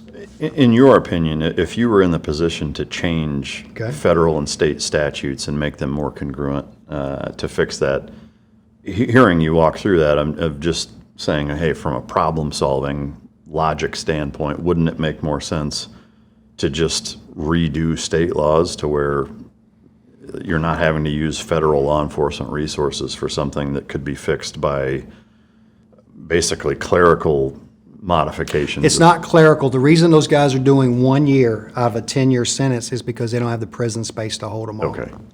So the answer to the question is build more prisons. Yeah, okay. I mean, you hear that a lot sometimes in campaign slogans and so forth. Yeah, Build I more mean- prisons, but which is an expensive item on state budgets. Yeah. Well, to me, there's another half of that if you look at globally how many incarcerated individuals there are in the United States, it absolutely trounces the rest of the world. Yeah. You know, it's like there's already way more people in prison than probably should be. Yeah. Which kind of leads me into, well, I guess first, before I talk kind of big picture FBI and kind of where we're at currently, were there any specific gang cases or things that you did that are worth kind of telling? Or everything was the outlaw No, stuff? I'll let that pass. The problems that we had up there were the same problems that everybody was having in every community. It was the Hispanic gangs. You're either going to have your Hispanic gangs or your historically black gangs, your Crips or your Bloods, your Serranos, your Norteños, and et cetera. And we were having Sir 13 rivalries in our community. We didn't have any Asian issues in North Georgia. That was down in Atlanta. But we were very effective on the street gangs. The city of Gainesville, the FBI really hit the street gangs hard. And it's harder in those smaller communities to replace them just simply because of manpower. You know, in the city, you got more bodies to choose from. Up there in the smaller communities, not so much. But our problem up there was the Mexican street gangs, and we were very effective. Numbers-wise, is there a ballpark of how many street gang, population-wise, like what you're going against? Well, I can only give you the dates and times when I was there. I've been out a little while and so forth, but we could probably round up at any given time full-fledged members of street gangs in the greater Northeast Georgia area. I'd say maybe 50 to 75 street gang members. They're all probably going to be prior convicted felons, and they're all going to be buying and selling drugs. Yeah. Is the initiation process very similar to the outlaw stuff, where it's like a feeling out process and then finally? No, you get brought in pretty quick. Yeah, but there's not really a patching in of sorts, right? Sometimes there's a beat-in in some of these Hispanic gangs and even in the black gangs and so forth. That's become less popular. That used to be popular in the 90s and like 2000s. hazing in the military. Yeah, but it's some pretty legit stuff. I mean, they're stupid enough to record it, and they get the crap beat out of them. Yeah. I mean, they know it's coming, and that includes the females too. Yeah, it's a weird world. Yeah. Any close calls or big raids that are worth mentioning from the street gang stuff? No. Not really. Yeah. Just all pretty standard fare. Yeah, I mean, we ran in a bunch of houses. We chased a bunch of guys. You went back to SWAT before earlier. We had a cartel kidnapping one time in Atlanta. I can't remember if I'm in Gainesville at this point or not, but I'm still on the SWAT team. And we get called out to this kidnapping. We were able to identify the house that the kidnapping is in. And if they don't pay the ransom, their family member is going to get killed. And we have a countdown clock. Yeah. And normally in something like that, in a perfect world, we would have brought HRT in a perfect world if you had time. Yeah. We didn't have time, so we're prepared to do in extremis on this and try and rescue this guy. Somehow we get made and all the bad guys run out of the house. So that changes the entire dynamic, and they leave the hostage. We find him down in the cellar in the basement of the house. Sure enough, handcuffed, chained to the bed, the whole 9 yards. So these guys scatter and they run. They're squirters, right? Yeah. They all get caught but one. And we think one of them went into a manhole in a sewer. Right? We're not sure, but somehow, some way, and I can't remember what the tell was, but someone says, I think he went down into this sewer drain. So we send 3 guys down into this sewer drain. It's a couple of us go down, and I'm one of them. We walk down the ladder. It's about 5 feet tall in the sewer drain, tall enough that you can walk, but you can't stand up completely. So you're almost like in a hunched position. Water's about mid-shin level in this sewer drain. It's not sewer, I shouldn't say that. It's a water drain. It's drainage, right, from stormwater and that type of thing. And we realize, I walk down the ladder and I realize there's no room for me in here. So I go back up and I'm topside. And the 3 guys are in there, it tees and it goes both directions. And they run probably 100 yards and they say, look, I don't see him and I could go forever in this damn storm drain, right? So they come back and 2 of them go back up the ladder and they're getting ready to come up topside. And the one that's waiting at the bottom, he's in shin deep water and he's like, I feel something. What is this? And he says, hey, I'm standing on top of the guy. The guy was laying on his back in the water, breathing out of his lips, and they came down the ladder well, stepped on him, and then went each way, came back, stepped on him again, and went back up the ladder. And if Steve hadn't have touched him and felt that something was weird going on, we would have went back up the hole again, closed the manhole cover, and left him in there. That's some SEAL training type shit right there. And you asked the question is, sure enough, he has the pistol piece, and he could have shot those guys easily. He was looking straight at them. Yeah. So you look back on it in hindsight, what could we have done different? Nothing. Right. It's sometimes these, and here is a 21-year-old illegal with no tactical experience, and he would have won that gunfight because of where he was at. And there's nothing. So just Dicey. makes you shake your head. Yeah, that's dicey for sure. Yeah. I'm curious, you've spent some time and actually been put into positions for stolen valor within the FBI, correct? Yeah. Does it seem like stolen valor within the ranks of the FBI and even people who have never been in the FBI is as prominent as it is with military service? Now, to be clear, when stolen valor coordinators mean we're going out and targeting civilians that are claiming stolen valor. It's not in-house. Okay. I mean, did you ever run into that, though, where there's actual FBI guys that are bullshitting? No. Okay. No. And is it military stuff or FBI stolen valor? Military. Military, okay. Yeah. How did you get involved in that? Well, being a Marine vet, obviously you got to be able to speak the language. I stumbled into my first case. It was pre-9/11. Right after 9/11, everybody gets, my organized crime squad, for example, everybody gets tasked to do 9/11 missions. I was tasked with a handful of guys to go to Dobbins Air Force Base, which is in Marietta, which is a suburb of North Atlanta. It's where the F-22 Raptor is made. And the Georgia Air National Guard has their headquarters up there. And our job is to work with Air Force OSI to work any leads that might be a threat against that base in the weeks after 9/11. And OSI came to us and said, here's what we've got. They had an informant through a series of just weird interactions. At the time, it didn't seem weird, but now after 9/11, everybody's looking at something through a different lens. And there was a black male coming onto the base in full Marine uniform and going to the exchange and going to the gym. And on Sunday, he was going to church and he was hitting on an enlisted girl. And the enlisted girl happened to be the informant. Okay? And she didn't think anything about it other than this is really inappropriate, but hey, that's maybe the way the Marines roll. Who knows? But she legitimately didn't think anything criminal was going on here. Then 9/11 happens, and then she thinks about, well, that's just weird. Maybe I ought to report that. Through a series of process, we're able to. She got his phone number because she's a good informant. She got the guy's phone number, had never passed it on, just kept it for general purpose. She gives us the phone number. We identify the guy. He's a convicted felon who just got out of the joint, and he's currently out on a rape violation on a probation. Wow. So he's living off base. So OSI can't go too far from the base. So we work together. I write the search warrant. We go inside his house. He gives it up. He lets us in. After I convinced him to let us in, we don't have to bring SWAT team in and bang him.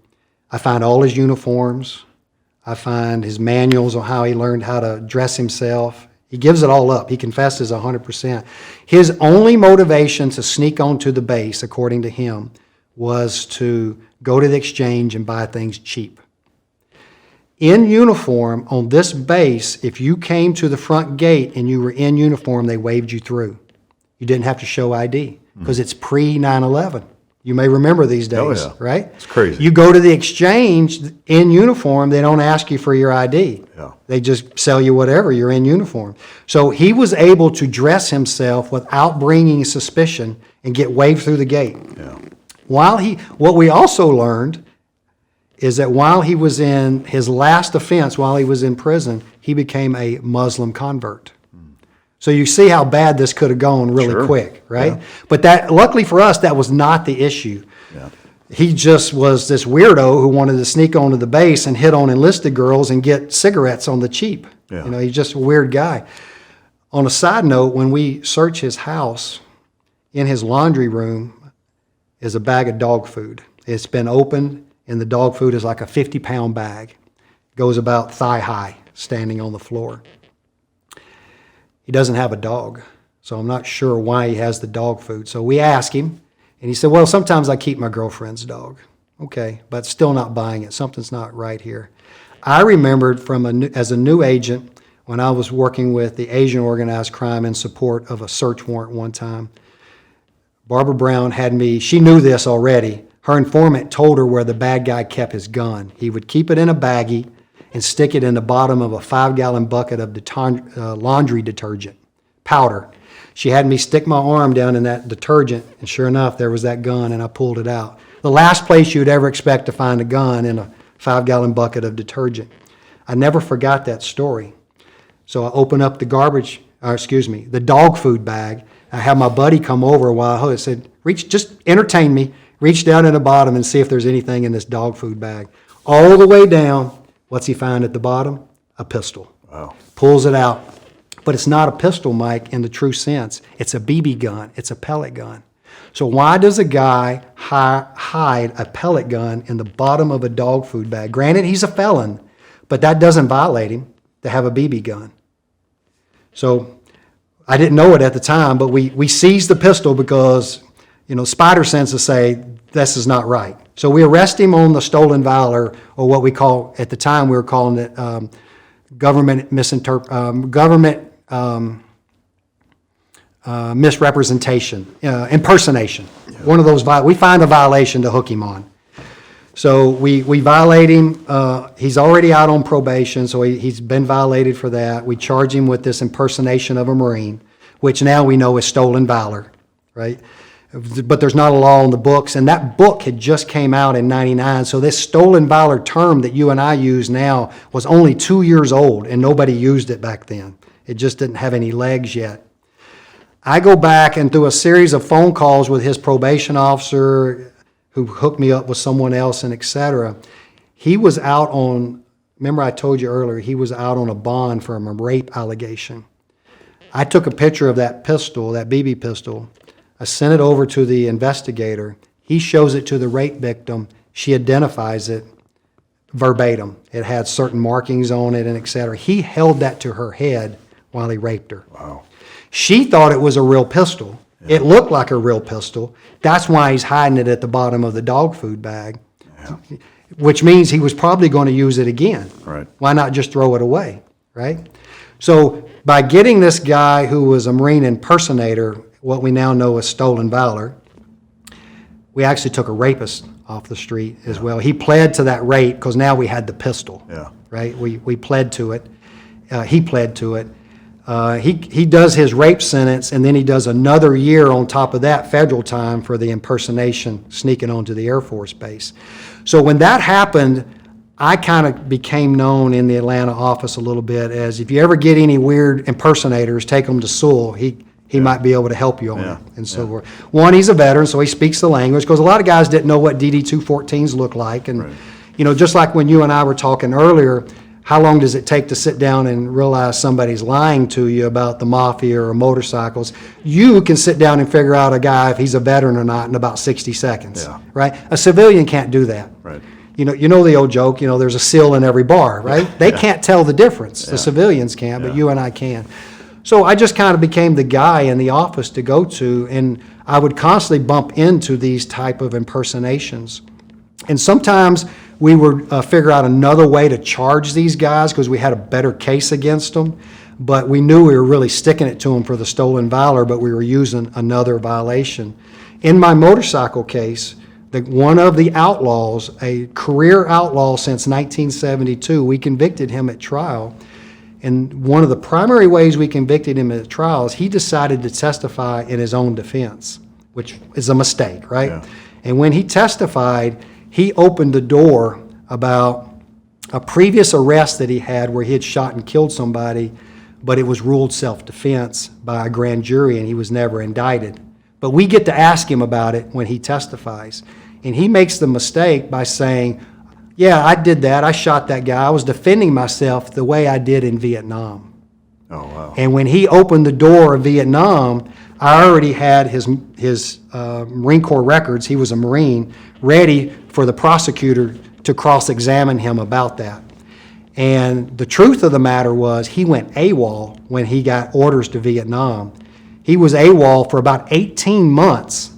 I don't know how he did it. It was a different era. Vietnam, everybody went AWOL, and you know, for the most part. I say everybody, you know what I mean. There were hundreds and hundreds at every base of people going AWOL. So they handled it different than what we would handle it today. Right. So they cut a deal with this guy. He comes back, we'll put you in the brig for 30 days, we'll put you back into the Marine Corps, and you're going to deploy the next time your unit gets orders. His unit gets orders to go on a ship. They go through the Vietnam waters for 1 day. You know the old trick about going through the waters for 1 day? Yeah. Everybody gets the ribbon, the Vietnam waters ribbon or whatever it is, because you were there for 24 hours. Everybody on the boat, well, all the Marines get it too. So he was authorized to wear the Vietnam Service Campaign ribbon, but it's very clear in his record book that he went through for 24 hours because there's a 24-hour notation marked there, and he never got off the ship. Yeah. So when he said that at trial, that opens up his cross-examination. And the prosecutor just crushed him with all these inconsistencies in his statement and his record book and et cetera, which convinced the jury, don't believe anything this guy says, he's full of shit, he's a liar, et cetera, et cetera. And the jury was only out 2 hours to convict him on the drug charges, but the fact that we proved that he was a stolen valor liar went to help us because it just proved you can't trust anything this guy is saying. And obviously the murder charge, though, the double jeopardy thing would say that you couldn't recharge him for that, right? Yeah, no, yes, that's correct. He shot that guy, which was another gang member in a red and white club. Yeah. But the grand jury ruled that it was self-defense. Okay, yeah. Yeah, so he But was not once- indicted on that. And once you're not indicted or not guilty, they can't. There's no double jeopardy Right, on that, yeah, right? yeah, Yeah, yeah. yeah. Is there a most egregious case of stolen valor that you came Yeah. across in? Yeah, so that's book number 2. Yeah. Yeah, and I'm working it right now, and that's the one that got all the national publicity, and it's terribly egregious. Yeah, I'm sure you're familiar with Don Shipley, right? I am. Yeah. I mean, some of the guys he's come across I'm always baffled by the whole stolen valor thing because, you know, I don't know how you could have never been in that community or in any community, frankly, but especially making claims like so many of these guys do, that are so far and above and beyond what anybody who has any idea of what the community is about, would be able to spot that immediately. It's like it's a matter of time before you're going to come across somebody who's going to call you out on it. One of the kind of funny sayings back when it first started happening a lot in our community is that there was like, and I'm probably fucking the figure up, but there's like 1,800 SEALs in Vietnam during the entire Right. war, and I've met all 35,000 of them. That's right. That's right. And every Marine's in recon. Yeah. I could have been a SEAL. The records are sealed, or it's like they're not. Like your DD 214 is going to say where you were and what you did. I don't give a fuck what level of government you're at. But man, that's wild. So there's two things that with your new book coming out and hearing about a lot of these stolen valor cases. The one that you just shared about the the fake Marine, et cetera.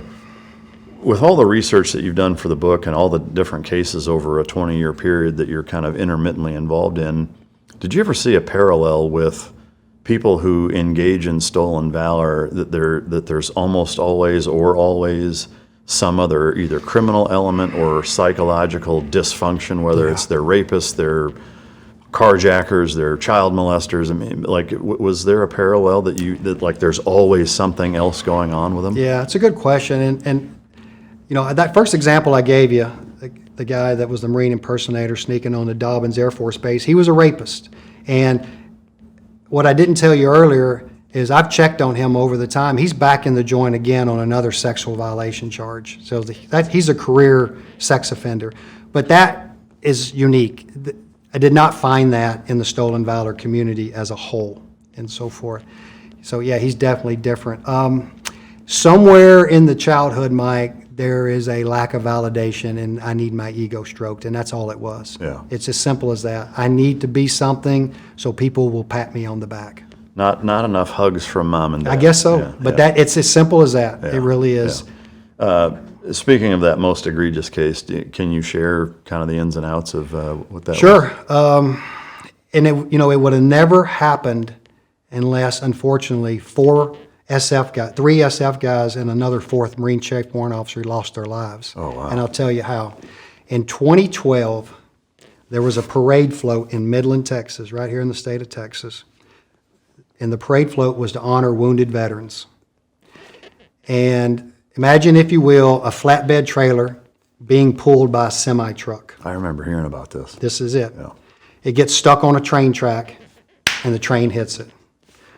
A CAG guy, a Green Beret, 2 Green Berets, I think, and a Marine Chief Warrant. No, I strike that. A CAG guy, a Green Beret, a medically retired Army infantry sergeant, and a Chief Warrant officer in the Marine Corps die on that parade float. The train hits them and they die. Lots of people are hurt very bad, including one woman who loses her leg. Okay? And it's touch and go whether she's going to live or not. Well, this woman is married. Obviously, she wouldn't have been on that parade float, to one of the guys that's on the parade float. He's a sergeant, military policeman that had done one active duty tour in the early 90s and then got out and later re-enlisted back in the Guard. He spent a number of years in the Guard. Well, when she loses her leg, her family says, all right, look, the guy that she married, we always knew he was full of shit. But now his lies are getting potentially people killed. She shouldn't have been on that parade float because he shouldn't have been on that parade float because the Purple Heart that he's claiming he earned, we don't believe he earned it. He lies about everything. We believe he lied about this too. So they started calling anybody the family started calling anybody that would listen. They got the attention of a Fox News investigative reporter who then pulled the guy's DD-214 out of public records, out of archives in Kansas City or St. Louis. And to get on that parade float, you had to write an essay about your career and how you got wounded. He wrote that he was in Panama as an MP and he was wounded. I'll give you this a short version. Well, his DD-214 says that he was still in high school during the Panama invasion. Okay? So the Fox News investigator ambushes him in the parking lot one day and says, Here's your high school annual photo in 1989. You're wearing a tuxedo and a bow tie. You were not in Panama in 1989. So please tell us, explain this story. And he does the classic, I'm guilty, covers his face, the whole 9 yards, right? Bad look. And, Mike, he's a police officer in a community right there where this is happening. Yeah. So the local DA sees this and says, well, I can't let this happen in my community. So they do their investigation. They bring him in. They agree to let him tell his story. Say, we're going to give you a chance before we arrest you, because he's been getting a Purple Heart license plate in the state of Georgia. You can get those. And you get tax relief on your car taxes and et cetera. We're going to give you a chance before we charge you to explain how you got this Purple Heart. And he said, all right, here's the true story. I was told by an unknown colonel when I was laying in my hospital bed to say that I had been in Panama. But in reality, he was assigned as a brand new E1, E2 down to Sotocano Air Base in Honduras, where there were, on occasions, ODAs coming down and running counter-narc missions. His job as an MP was to work the skiff front door, right? They had a tactical skiff, concertina wire, plywood walls, the whole 9 yards. And all he did was check IDs. We know this to be a fact because at trial we proved it because we found some of his co-workers and his colleagues that said that's all we did. We checked IDs. Well, he made up a story that he was also going out with ODA and doing crazy stuff and that he had gotten shot. He woke up in a hospital in Panama with a Purple Heart attached to his pillow, and that an unknown colonel came in and said, don't forget the non-disclosure agreement that you signed when you came aboard at Sotocano. If anybody asks how you got this Purple Heart, you tell them you're in Panama. So his defense is, I'm an E2, I say aye. I never question it, so every time I tell anybody, I mention that I'm in Panama. He gets discharged in 94, and that DD-214 doesn't have a Purple Heart on it. It doesn't have any awards for Valor, any of the stuff that he later gave himself. He goes back onto active duty when he's in the Guard after 9/11 happens. You know, all these Guard units get mobilized and become active duty. He does that twice, once in 02 and again in 04. And his job was to go down to Fort Benning and be the game warden, and to go to Camp Merrill, where Ranger Camp is, and guard the front gate. That's his jobs. Somewhere in those two DD-214s, because every time he gets deactivated, right, you get another DD-214. That second DD-214, no Purple Heart. That third DD-214, now there's a Purple Heart. And he claimed every time he got a chance that anybody would let him, or through his attorneys, that he knew he was getting medically discharged for the final time, so he wanted to make sure his DD-214 was correct. So he went back and claimed that Purple Heart from those drug missions in 1994. He said, I presented evidence to the clerk to show them that I did, in fact, have a Purple Heart. Wow. Where is that evidence? I've lost it. Wow. You see where this is going, right? Okay. So the local prosecutor charges him and arrests him. And then he produces this DD-214 with the Purple Heart, and he says this through his attorney, that at trial, we're going to produce a Marine two-star general who's going to say that, one, his DD-214 was commonly messed up over the years and he had to correct it, or his record books were, and two, he saw Purple Hearts get assigned or attached to pillows in Vietnam. And I asked them at this meeting, because they now had called me in and said, we got problems with this case. We're not sure how to take this general, and we're not sure what a DD-214 is supposed to look like. Can you help us? First thing I ask is, who's the Marine general? I got to know, right? Because I'm a Marine. Maybe I know of him. You know, I knew a lot of generals. I was an aide. They slide his paper, his portfolio across the desk, and I look at it, and I kid you not, Mike, I said, do you want me to call him? I have him in my phone right now. And I wish I could have captured their faces. Because I assumed they thought I was full of shit. Yeah. There's no way. Yeah. And I said, I'll call him right now, but you need to give me permission because he could be a witness in this case and you're going to hear what he's going to say, and that could potentially make you a witness. Do you want me to call him? And they said, yeah, call him. So I've got 4 prosecutors, including my federal prosecutor who had just done all my motorcycle cases with me, who had just cross-examined that motorcycle guy on all that Vietnam stolen valor, plus the 3 local prosecutors and their investigators sitting at the table. Ring, ring, ring. Guess who it is? The guy you were an aide for? That's right. No shit. It's the general so I call him. Ring, ring, ring. General, it's Mark Sewell. Hey, Mark, how you doing?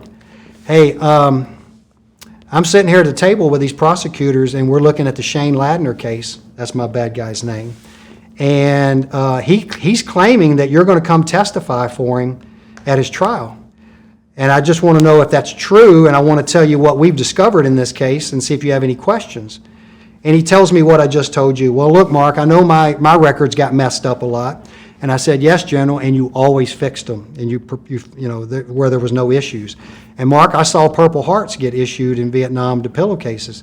Yes, General, but there were 250,000 Purple Hearts issued in Vietnam too, right? A big difference than a counter-drug mission down in South America and so forth. I know, Mark, I hear everything you're saying, but I met the guy, I talked to him. The general was on the board of directors for that charity that was pulling the parade float that the original train crash happened. So he had already met the guy. And then when the guy found out he was going to be arrested, he tried to get the general to testify on his behalf as a character witness and all these inconsistencies in the paperwork. So I tell the general, well, look, here's the evidence. Long story short, I talked to the general a second time about a year later. We have found his entire chain of command from Sotocano, from the colonel who commanded the base, who also later went on to retire as a 2-star. He was a Purple Heart, Silver Star recipient. Plus the medical officers that ran the hospital there at Sotocano had all been prior enlisted in Vietnam and were Purple Heart recipients. So they all could testify that, no, I never treated this guy for a wound, but also I'm familiar with the Purple Heart process because I too am a recipient, which allowed them to tell the jury, reinforce what we were already telling the jury, that you got to have a witness, you need to be in a combat zone, you got to have a medical entry in your record book that you were wounded, all these different factors. And we even had someone come from Records, U.S. Army, Fort Knox, that said, I've searched every database that exists in the Army system, and no one by that name and no one in Honduras ever got a Purple Heart. Wow. General, this is going to be the evidence. And so the general says, okay, I get it, Mark, and he never showed up to testify. We go to trial, we present the evidence that I just told you about. The jury's out just a handful of hours and they convict him. Wow. But here's the kicker. The judge never liked the case, ever.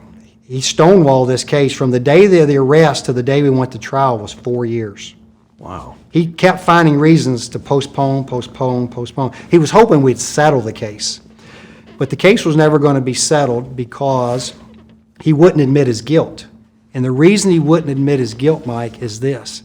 He had already settled with the train company for an undisclosed settlement. Do you see where I'm going with this? Yeah. If he admits his guilt, what away. we assume is for him at a minimum is $1 million. He has to give it back to the train company. Right.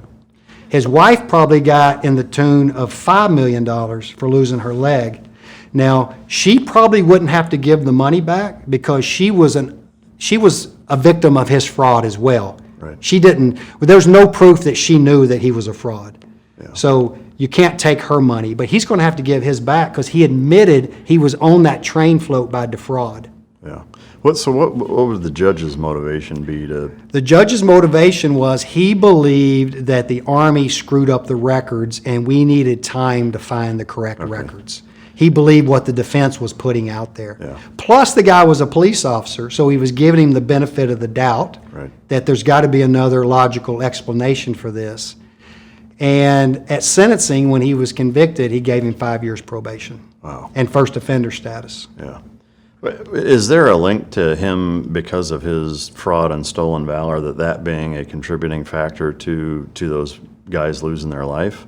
Or was it just... No, it's just that train accident, that violent train accident is what caused the in-laws to make an issue out of this and expose this guy for the first time. If that train accident had not happened, if those guys hadn't lost their life, if the train had never happened, the in-laws probably just would have rolled their eyes and put up with him all these years that he was a liar. Wow. Yeah, there's so much of that stuff out there. Again, it just baffles me how many people are willing to bullshit and go out of their way to do it. I mean, it'd be like me saying, no, I played for the 49ers between 05 and 08. You know, it's like at some point somebody's going to say, no, you didn't. Yeah. You know, you're not on the roster. Like, what the fuck? But man, it sure happens a lot. It happens a lot. Yeah. And the first tale on these things, Mike, is to me, there's generally two tales. Show me your DD-214. If someone uses the word classified, that's a huge buzzword.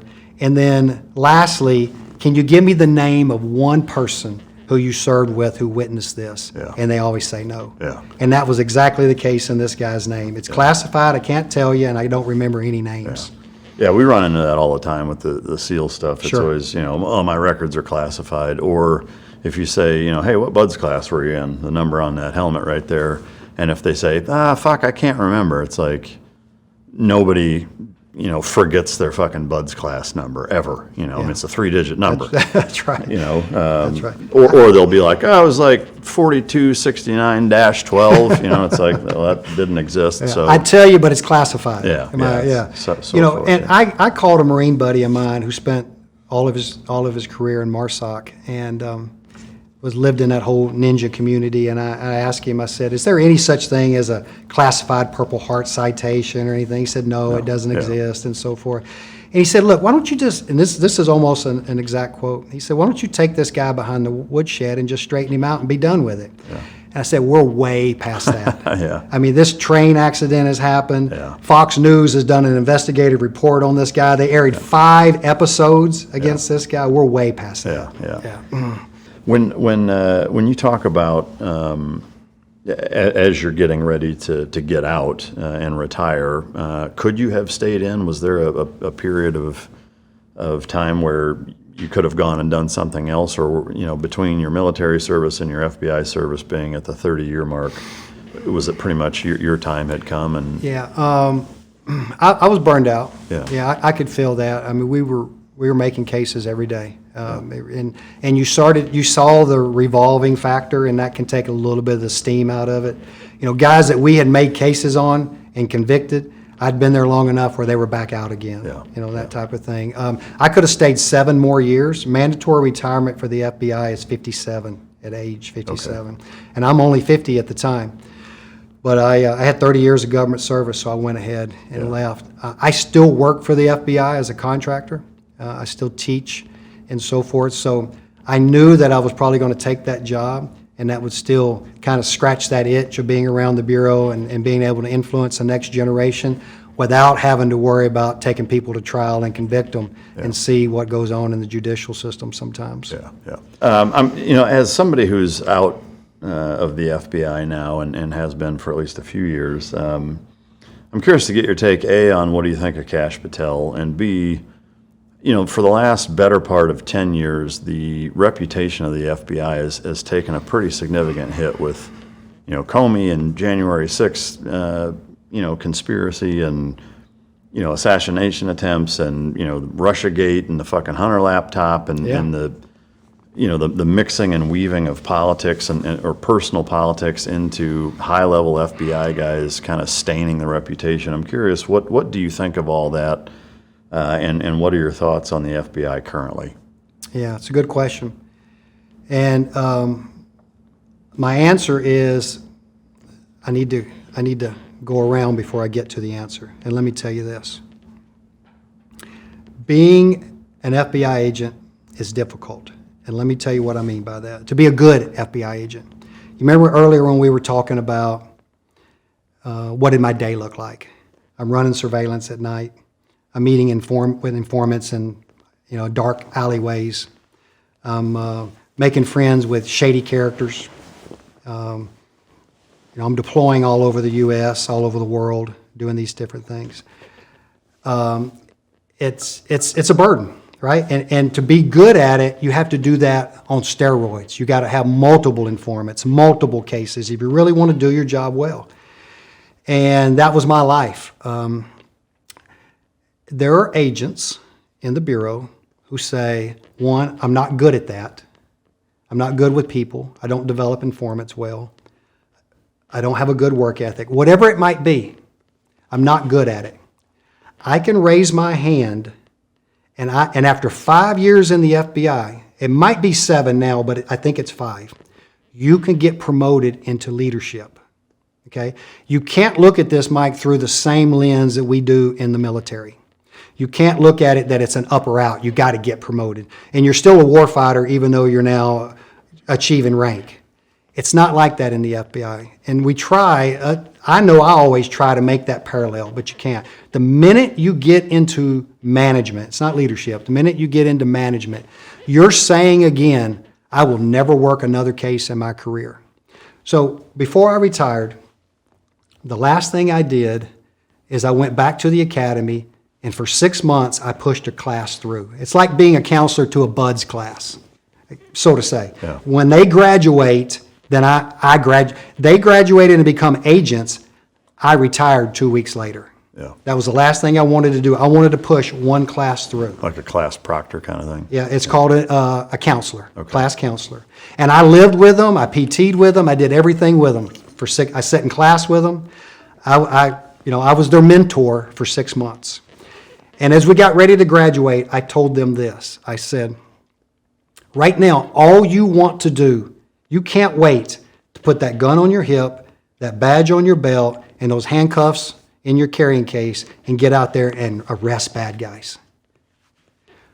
Some of you, in 5 years from now, are going to raise your hand and get into leadership, and you're saying, I'm never going to do that again for the next 15 years of my 20-year career. What happened where for the first 5 years, or right here at the academy, that's all you want to do is arrest bad guys, and 5 years from now, you want to get into management and sit at meetings and discuss budgets and do manpower issues and never, ever work a case. Now, granted, your agents are going to work cases, and you're going to give them your advice that you've gained after 5 years in the FBI on how to run their case. You know, you have 5-year supervisors managing 20-year veterans on how to run their case. You see the problem with that, right? What happens in 5 years that you say, I don't want to do this anymore? And the problem is, this is hard work. And so where I'm going with this story, Mike, is this. The guys that have embarrassed the FBI, in my opinion, in the senior leadership, not the director, because he was never an agent. We're talking, most of these things that you've talked about, that you just mentioned, it's these senior executives that have stepped on themselves and embarrassed the FBI. They got into management at the 5-year mark. They haven't worked a case in 10 to 15 years by the time they get to DC and achieve these senior executive positions. And quite frankly, unless they were lucky like me, where they fell right into the middle of a strip club case that was super high profile, in those first 5 years, they probably didn't do a lot there either, because, you know, quite frankly, what do you know in the first 5 years? The Bureau is a slow roll process. You're at your best at the 15-year mark, right? That's when you now know how the entire system works. So when these guys left the active ranks of the FBI and became into management, they probably weren't very good at their job. They probably realized that and said, I want to go into management. And the financial gain for the management is there. It's going to reflect on your retirement. So there is a financial motivation, and I get it. No problem at all. But the best agents I ever knew that I worked with, and I'm not going to put myself in that category, but I can list names. They never spent one day in management. They spent their entire 20 years working cases, and they said, the money be damned. I don't care. As I get promoted, I'm going to make more money. It's going to help my pension. It could potentially might be worth more, $500,000 over the life of your pension. Yeah. But so I'm not doing it. I'm going to work cases. Those are the guys that have embarrassed the FBI. My answer to your question is the Bureau needs to change how we select senior executives. We don't need to let guys at the 5-year mark. What did you know after 5 years in the SEALs? Probably not very much in the big scheme of things, right? As far as the way the teams worked in the big Navy and et I cetera. still don't know jack shit. Okay, you get my point. Trust me, at 5 years, Yeah. an agent doesn't know much either. Yeah. So the Bureau has to change the way we pick our leaders in the future. How would that happen? I mean, could Kash Patel at this point make that change and fix it? Or Yes. yeah. Yeah. Well, the way it would happen is you need to eliminate the need for managers. You need to reduce the size of the empire from a heavy at the top perspective. Yeah. And he's done that. He said, I don't want all of these executives at headquarters. He has issued a mandate that over the next 18 months, he wants to cut staffing at headquarters by half. Yeah. Send them back out to the field. Okay, that's part of the solution. I would agree with that.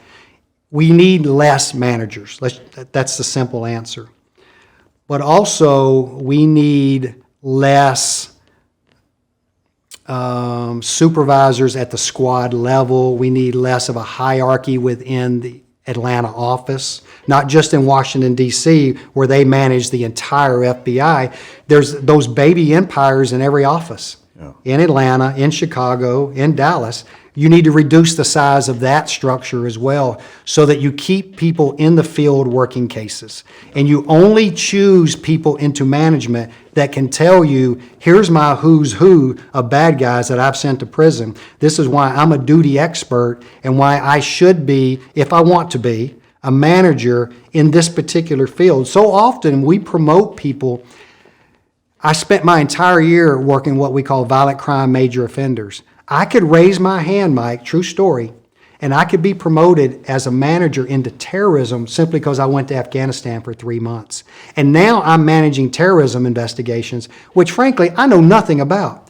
But the Bureau would allow me to do it because I convinced them that my 3 months in Afghanistan was worthy. They need to fill that billet. I'm a guy, so they let me fill it, and then I go and screw it up. Yeah. And that's what we're seeing in the FBI. Yeah. So to reduce it to a simple thumbs up, thumbs down, Kash Patel. So far up. Thumbs up. Absolutely. Do you think that whether it's current FBI or recently former FBI agents, that you could reduce what type of guy they are, whether or not they raise their hand at 5 years or not, by whether or not they would give him a thumbs up or a thumbs down? I don't understand. Ask me again. Like, so is it safe to say that, a guy like you who never said, hey, I want to be in management, Right. is going to give him the thumbs up, whether you're currently in the FBI or Yes. freshly out of it? Yes. The guys who give him the thumbs down are the guys that are going to put their hand up at 5 years and say, I believe so. Yeah. Yeah. When he came out recently and said, and you might have missed it because it's just a Bureau thing, but he came out, and it made headlines. It made Fox headlines and others, but it still wasn't a big ticket item. He came out and said, in the next 18 months, we're cutting headquarters in half. Yeah, I remember seeing that. The minute he said that, all those guys you just referenced are thumbs up. Yeah. Absolutely. Yeah. Because we all know that's where the problem's been. So if a guy says, I fucking hate Kash Patel, and he's an FBI guy, it's pretty safe to assume More times that, than not, he's probably looking out for himself to stay in management. Yeah. Yeah. I know that you didn't work sex crimes cases specific to this particular case, but understanding the inner workings of the FBI, do you have any opinion on or any insight to why the Epstein Files are still not really released? Yeah, good question. I did work on occasion child porn cases. When I was up in Gainesville, we would get leads from other office and we would distribute them among the four of us. There's only 4 guys. So you can't always work gangs, Mark. You got to go out and do this child porn thing. We'd go raid this guy's computer, find all these images, and put him in jail, right? So I do have some experience of how the whole child exploitation, what we call crimes against children, internet crimes against children, physical crimes against children. I have an idea of how it works and so forth. So the question about the Epstein Files, it was a talking point that Kash Patel and his deputy director both said that they were going to look into. So I would hold them accountable to, hey, when the time is right, you need to release that, at least what you have access to from the Bureau. If it hasn't been released yet, it's because they're still workable. That you dive into a case, you take a second look at it, and you realize there's workable leads here. So I guess from your experience and perspective, Is that your assumption that that's what the case is that there's other loose ends that they're trying to still investigate? If they've already done the full assessment and he hasn't released it, that's the only conclusion I can come to. And in your opinion, is it reasonable for it to take potentially years for that to take No. place? I mean, like, well, No. so at what point would you say something else is going on? Yeah, we're in June, so I mean he's roughly 6 months into his directorship. Soon, Yeah. Like by the end of the year? easy. Easy, yeah. Yeah. Because to me, it's kind of concerning, because there was a lot of tough talk leading up to the election and up to the confirmation hearings and during Yeah. and et cetera, and not a lot of follow through, it seems like. And I watched he was on Rogan, not too long That's right. ago, and I don't know if you caught that or not, but he was talking about not releasing the footage from the prison cell, and some of it got erased somehow, or file corrupted and it's unrecoverable, which that seems sketchy. But to me, it's like when Rogan asked him about releasing that footage, he was like, "Well, there's nothing on it. Like you wouldn't gain anything from it, so it's pointless to release it." Yeah. It's like, why don't you let us make that fucking call? Yeah. Like to me, That's a fair answer. Yeah. because like the January 6th stuff, they released, dozens of hours of all different types of camera angles. Yeah. And a lot of it was useless. Useless. But some of it wasn't, But either way, it's like, how do you not understand being in that position, especially coming into it with the verbalization of how you're going to handle this and we're going to get to the bottom of it, and then saying, it's not really worth releasing. It's like, just fucking release it. What do you have to lose by...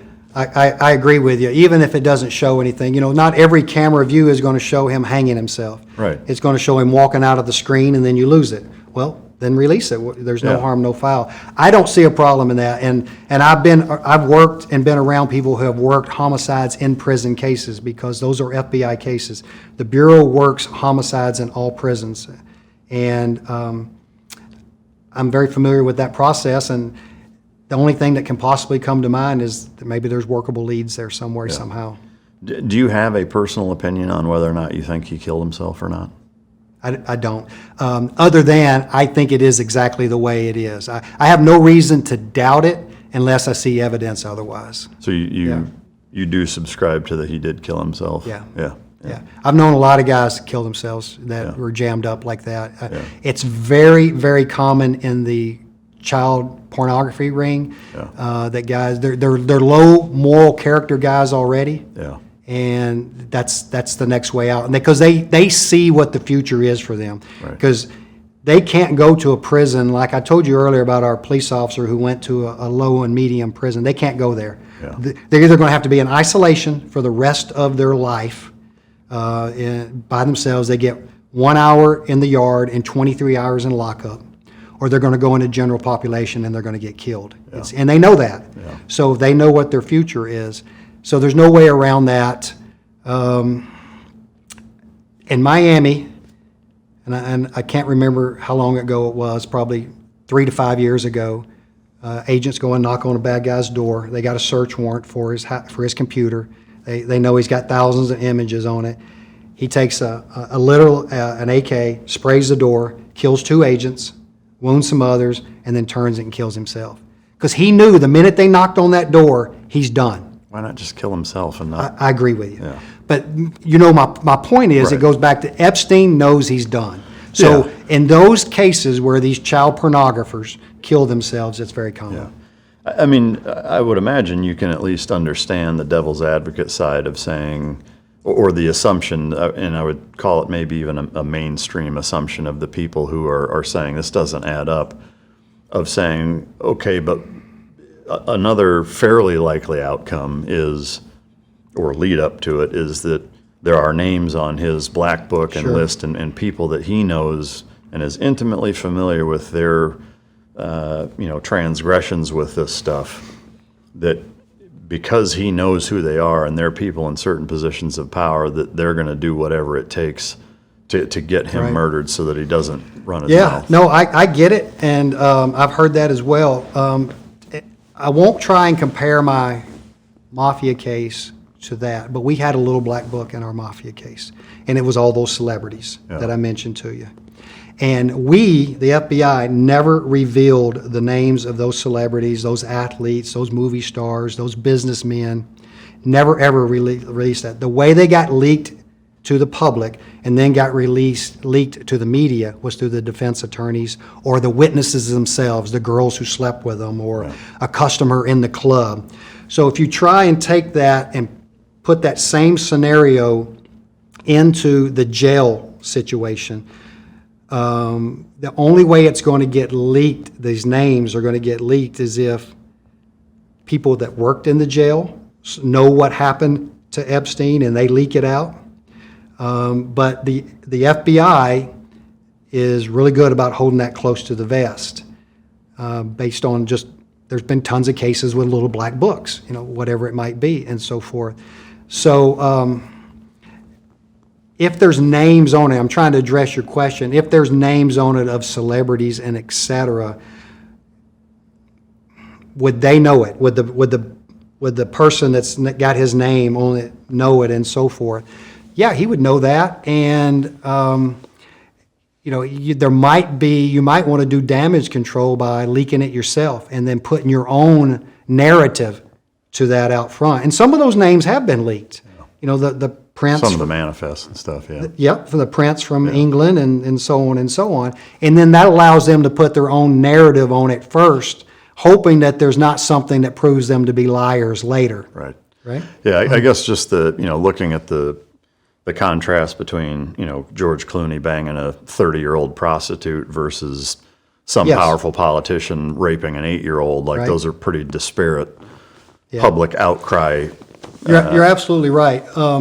If we were to play this worst-case scenario and say that it leans more towards there's politicians and there's underage girls, your example was 8 years old.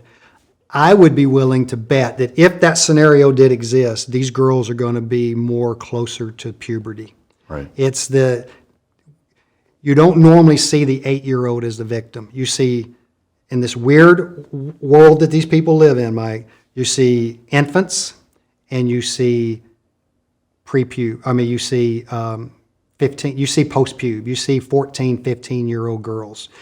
16-year-old girls, and that was the massage therapists-ish that have those names have been released. They fit that profile. They were the just barely not legal yet, right? That he was hiring.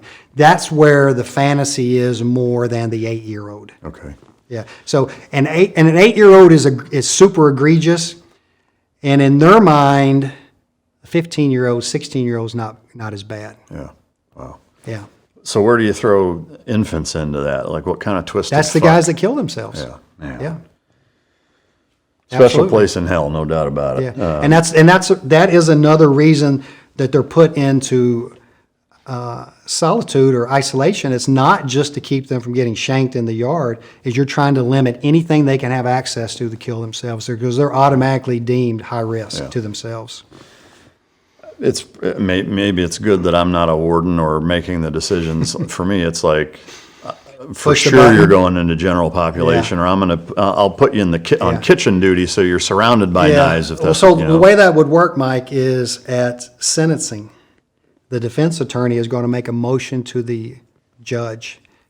Now the judge can't ultimately decide what they do inside the prison, but the judge can make a recommendation on the sentencing to say, I recommend to the warden and the pardons commission who handles this guy, I make a recommendation that he be put in isolation. And more times than not, to play nice with each other, the wardens and the jail system will honor what the judge says. So you'll see that request starts before he ever gets put in the jail, and then it's honored. So the warden would have to, like you said, would have to go against the judge's request. And whether he's got the moral backbone to do that, who knows? I know you're not a judge. You've interacted with them far more than I have.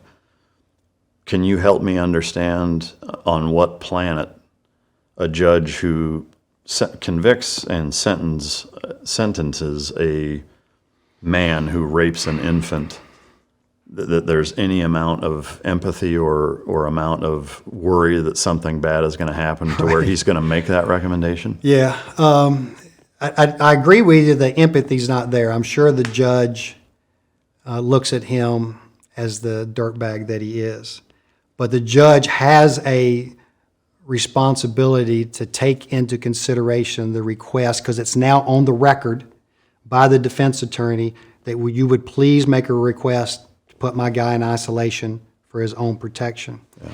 If he was to deny that, and then that bad guy was to go into general population and get killed, there's a system in place for complaints, if you will, that judges they frowned upon, that I didn't do my job properly and it led to this guy getting killed. Yeah.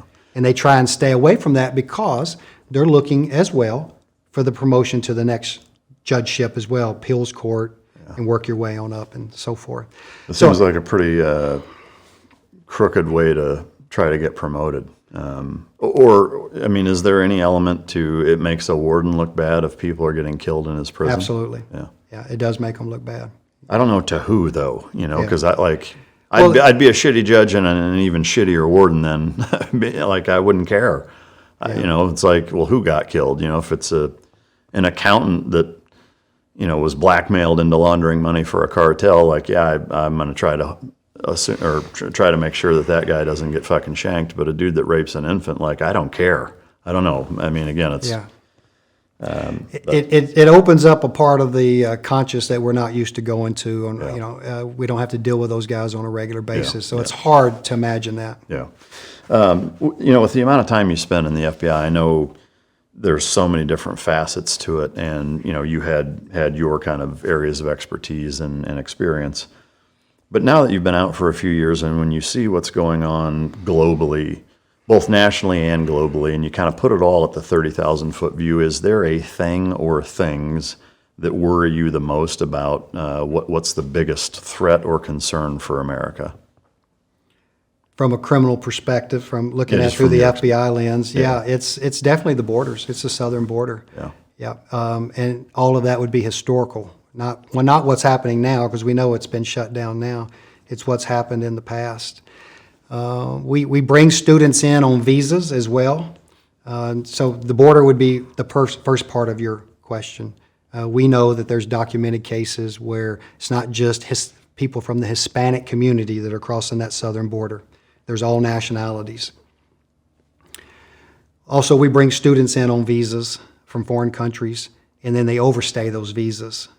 And they overstay them for a couple reasons. One could be, I love America so bad, I just don't want to go back home. And I get it, but too bad, so sad. You got to go back home and try and get back in under the regular way. And then the others are there is, I'm up to no good. I came in under the false pretense that I was a student, and now I'm still here.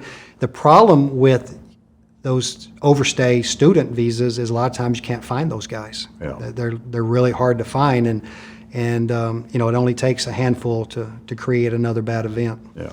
Do you agree with the notion, and I know there's been some implementation of it, but Trump talking about canceling student visas across the board? Do you think that that's the solution?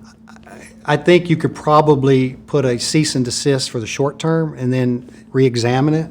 Obviously the Western countries, if someone's coming from Portugal to come over to study language and romance, and they have no criminal background whatsoever, I don't see the harm in letting that student come over. Maybe there's a checks and balance somewhere, somehow, that better than we've been doing, so that when that visa overstay gets ready to happen, that we can put hands on him and say, hey, it's about time for you to go back, so we don't lose them in the wind. But I'm not afraid of keeping that student visa open. But we just need to examine it closely. Maybe an ankle monitor for all students. What a fascinating career. What haven't I asked you that I should have? I think we've covered it all. It's been a lot. I became a big fan of what you guys do. Never been around the SEALs before until I went overseas and worked with them then. Had no experience with the Rangers, became a big fan of the Rangers. In fact, one of the guys that I served with in Alpha Company 175 joined the Bureau and is now a longtime member of HRT. Oh, that's cool. And so forth. So it was great to see that, come to fruition and so forth. So I say all that to say that I learned a lot, not just about the FBI through my 20-year career, and the Marine Corps, obviously, but the Bureau helped me learn about the other services. And, there's a large veteran contingency within the FBI. Yeah. You know guys that are in the them. FBI. I've had students that are SEALs. Yeah. I've got students that are SF guys in the reserves and so forth and so forth. And it's good for me to be able to learn their backgrounds, how they've done things, and et cetera, and what they bring to the FBI. It just makes it stronger. Yeah, I mean, I know a number of guys that I've either worked with or from the community or from special operations. A number of them that are either in the FBI right now or were and just got out, and every single one of them are really great dudes that I have a ton of respect for, and that gives me a significant level of encouragement for where it's at. And it is unfortunate that the bad apples at the top that have kind of stained the reputation for an otherwise such a great organization that's done a lot of good things, that they kind of throw the baby out with the bathwater. But on the other side of the token, I can certainly understand the public's frustration with some of the leadership positions and decisions that have been made in the last 10 years or so. But what I tell people, Mike, when they get frustrated at the FBI, I said, never forget this. When you walk into any of those 56 FBI offices that I told you about earlier, you walk into the foyer. There's a lady behind the glass that's answering the phones and says, "Hey, can I help you?" On the wall, there's going to be about 50 names and faces of FBI agents that have died in the line of duty. Yeah. Those guys are the true FBI. Those are the ones that you're referring to, and et cetera. And so I encourage people that get disgruntled and discouraged about what they see happening in Washington, D.C., remember that there's guys like that are willing to get in the front of a bullet of a bank robber. And that's frankly most of the FBI. That's right. I mean, if you look at the number of agents, overwhelming percentage of them are out in the field offices doing the dirty work. That's right. Putting their life on the line. Yeah. And a ton of respect and appreciation for them and for you for all you've done. Well, you're welcome. Yeah, Thanks for saying that yourself. Yeah, and likewise. Yeah, thank you. Got a little swag here for you. Well, thank you. Yeah, I was looking forward to the belt buckle. Yeah. Now that I'm back in Texas. Yeah, you got to throw some shit kickers on. I've got to learn my new two-step technique. Yeah, absolutely. Yeah, so thank you for that. Yeah. And the coin. And I was telling, that's great. And I want to examine that under light. I was telling you likewise that I have the same for you. So the unit I'm teaching at for the FBI is called the Human Operations Training Unit. And this is their coin. There's a lot of different types of intel. SIG-INT, HUMINT is the best. Yeah. And this is the coin there. So thank you for that. Concerning the motorcycle gangs, this is our little badge and patch that we had for our task force. Oh, awesome. Safe Streets Task Force. That's super cool. That we had up in North Georgia. 2 agents and 12 police officers that put all those guys in jail. When we took that case down, over 30, I think it was 31 bad guys were arrested. That's super cool. Thank you very much. Yeah, you're very welcome. And then last but not least, I was going to give you a copy of my book. Oh, great. Yeah. So I know you're a reader. And sometimes when you can't go to sleep at night, crack that one open and see if it'll knock you out. This will keep me up all night. Awesome. Yeah. Thank you very much. That's very kind. And someday I'll get that Stolen Valor book out on. We're hoping to have it out in the next year or two, and I'll be sure and get you a copy of that as well. Awesome. Thank you much. Yeah. Well, thank you again for allowing me to interview you and sharing your story. It's, You're very it's welcome. a fascinating Thank you. one. And again, it was a lot of fun. Yeah, and again, thank you for everything you've done for this country because it's pretty significant. So I appreciate you taking the time. Do you have anything you want to mention before we wrap up? Thank you, Mike. For the listener/viewer, I hope you enjoyed this interview with Mark as much as I did. If you didn't, you can choke yourself. And until next time, this is Mic Drop.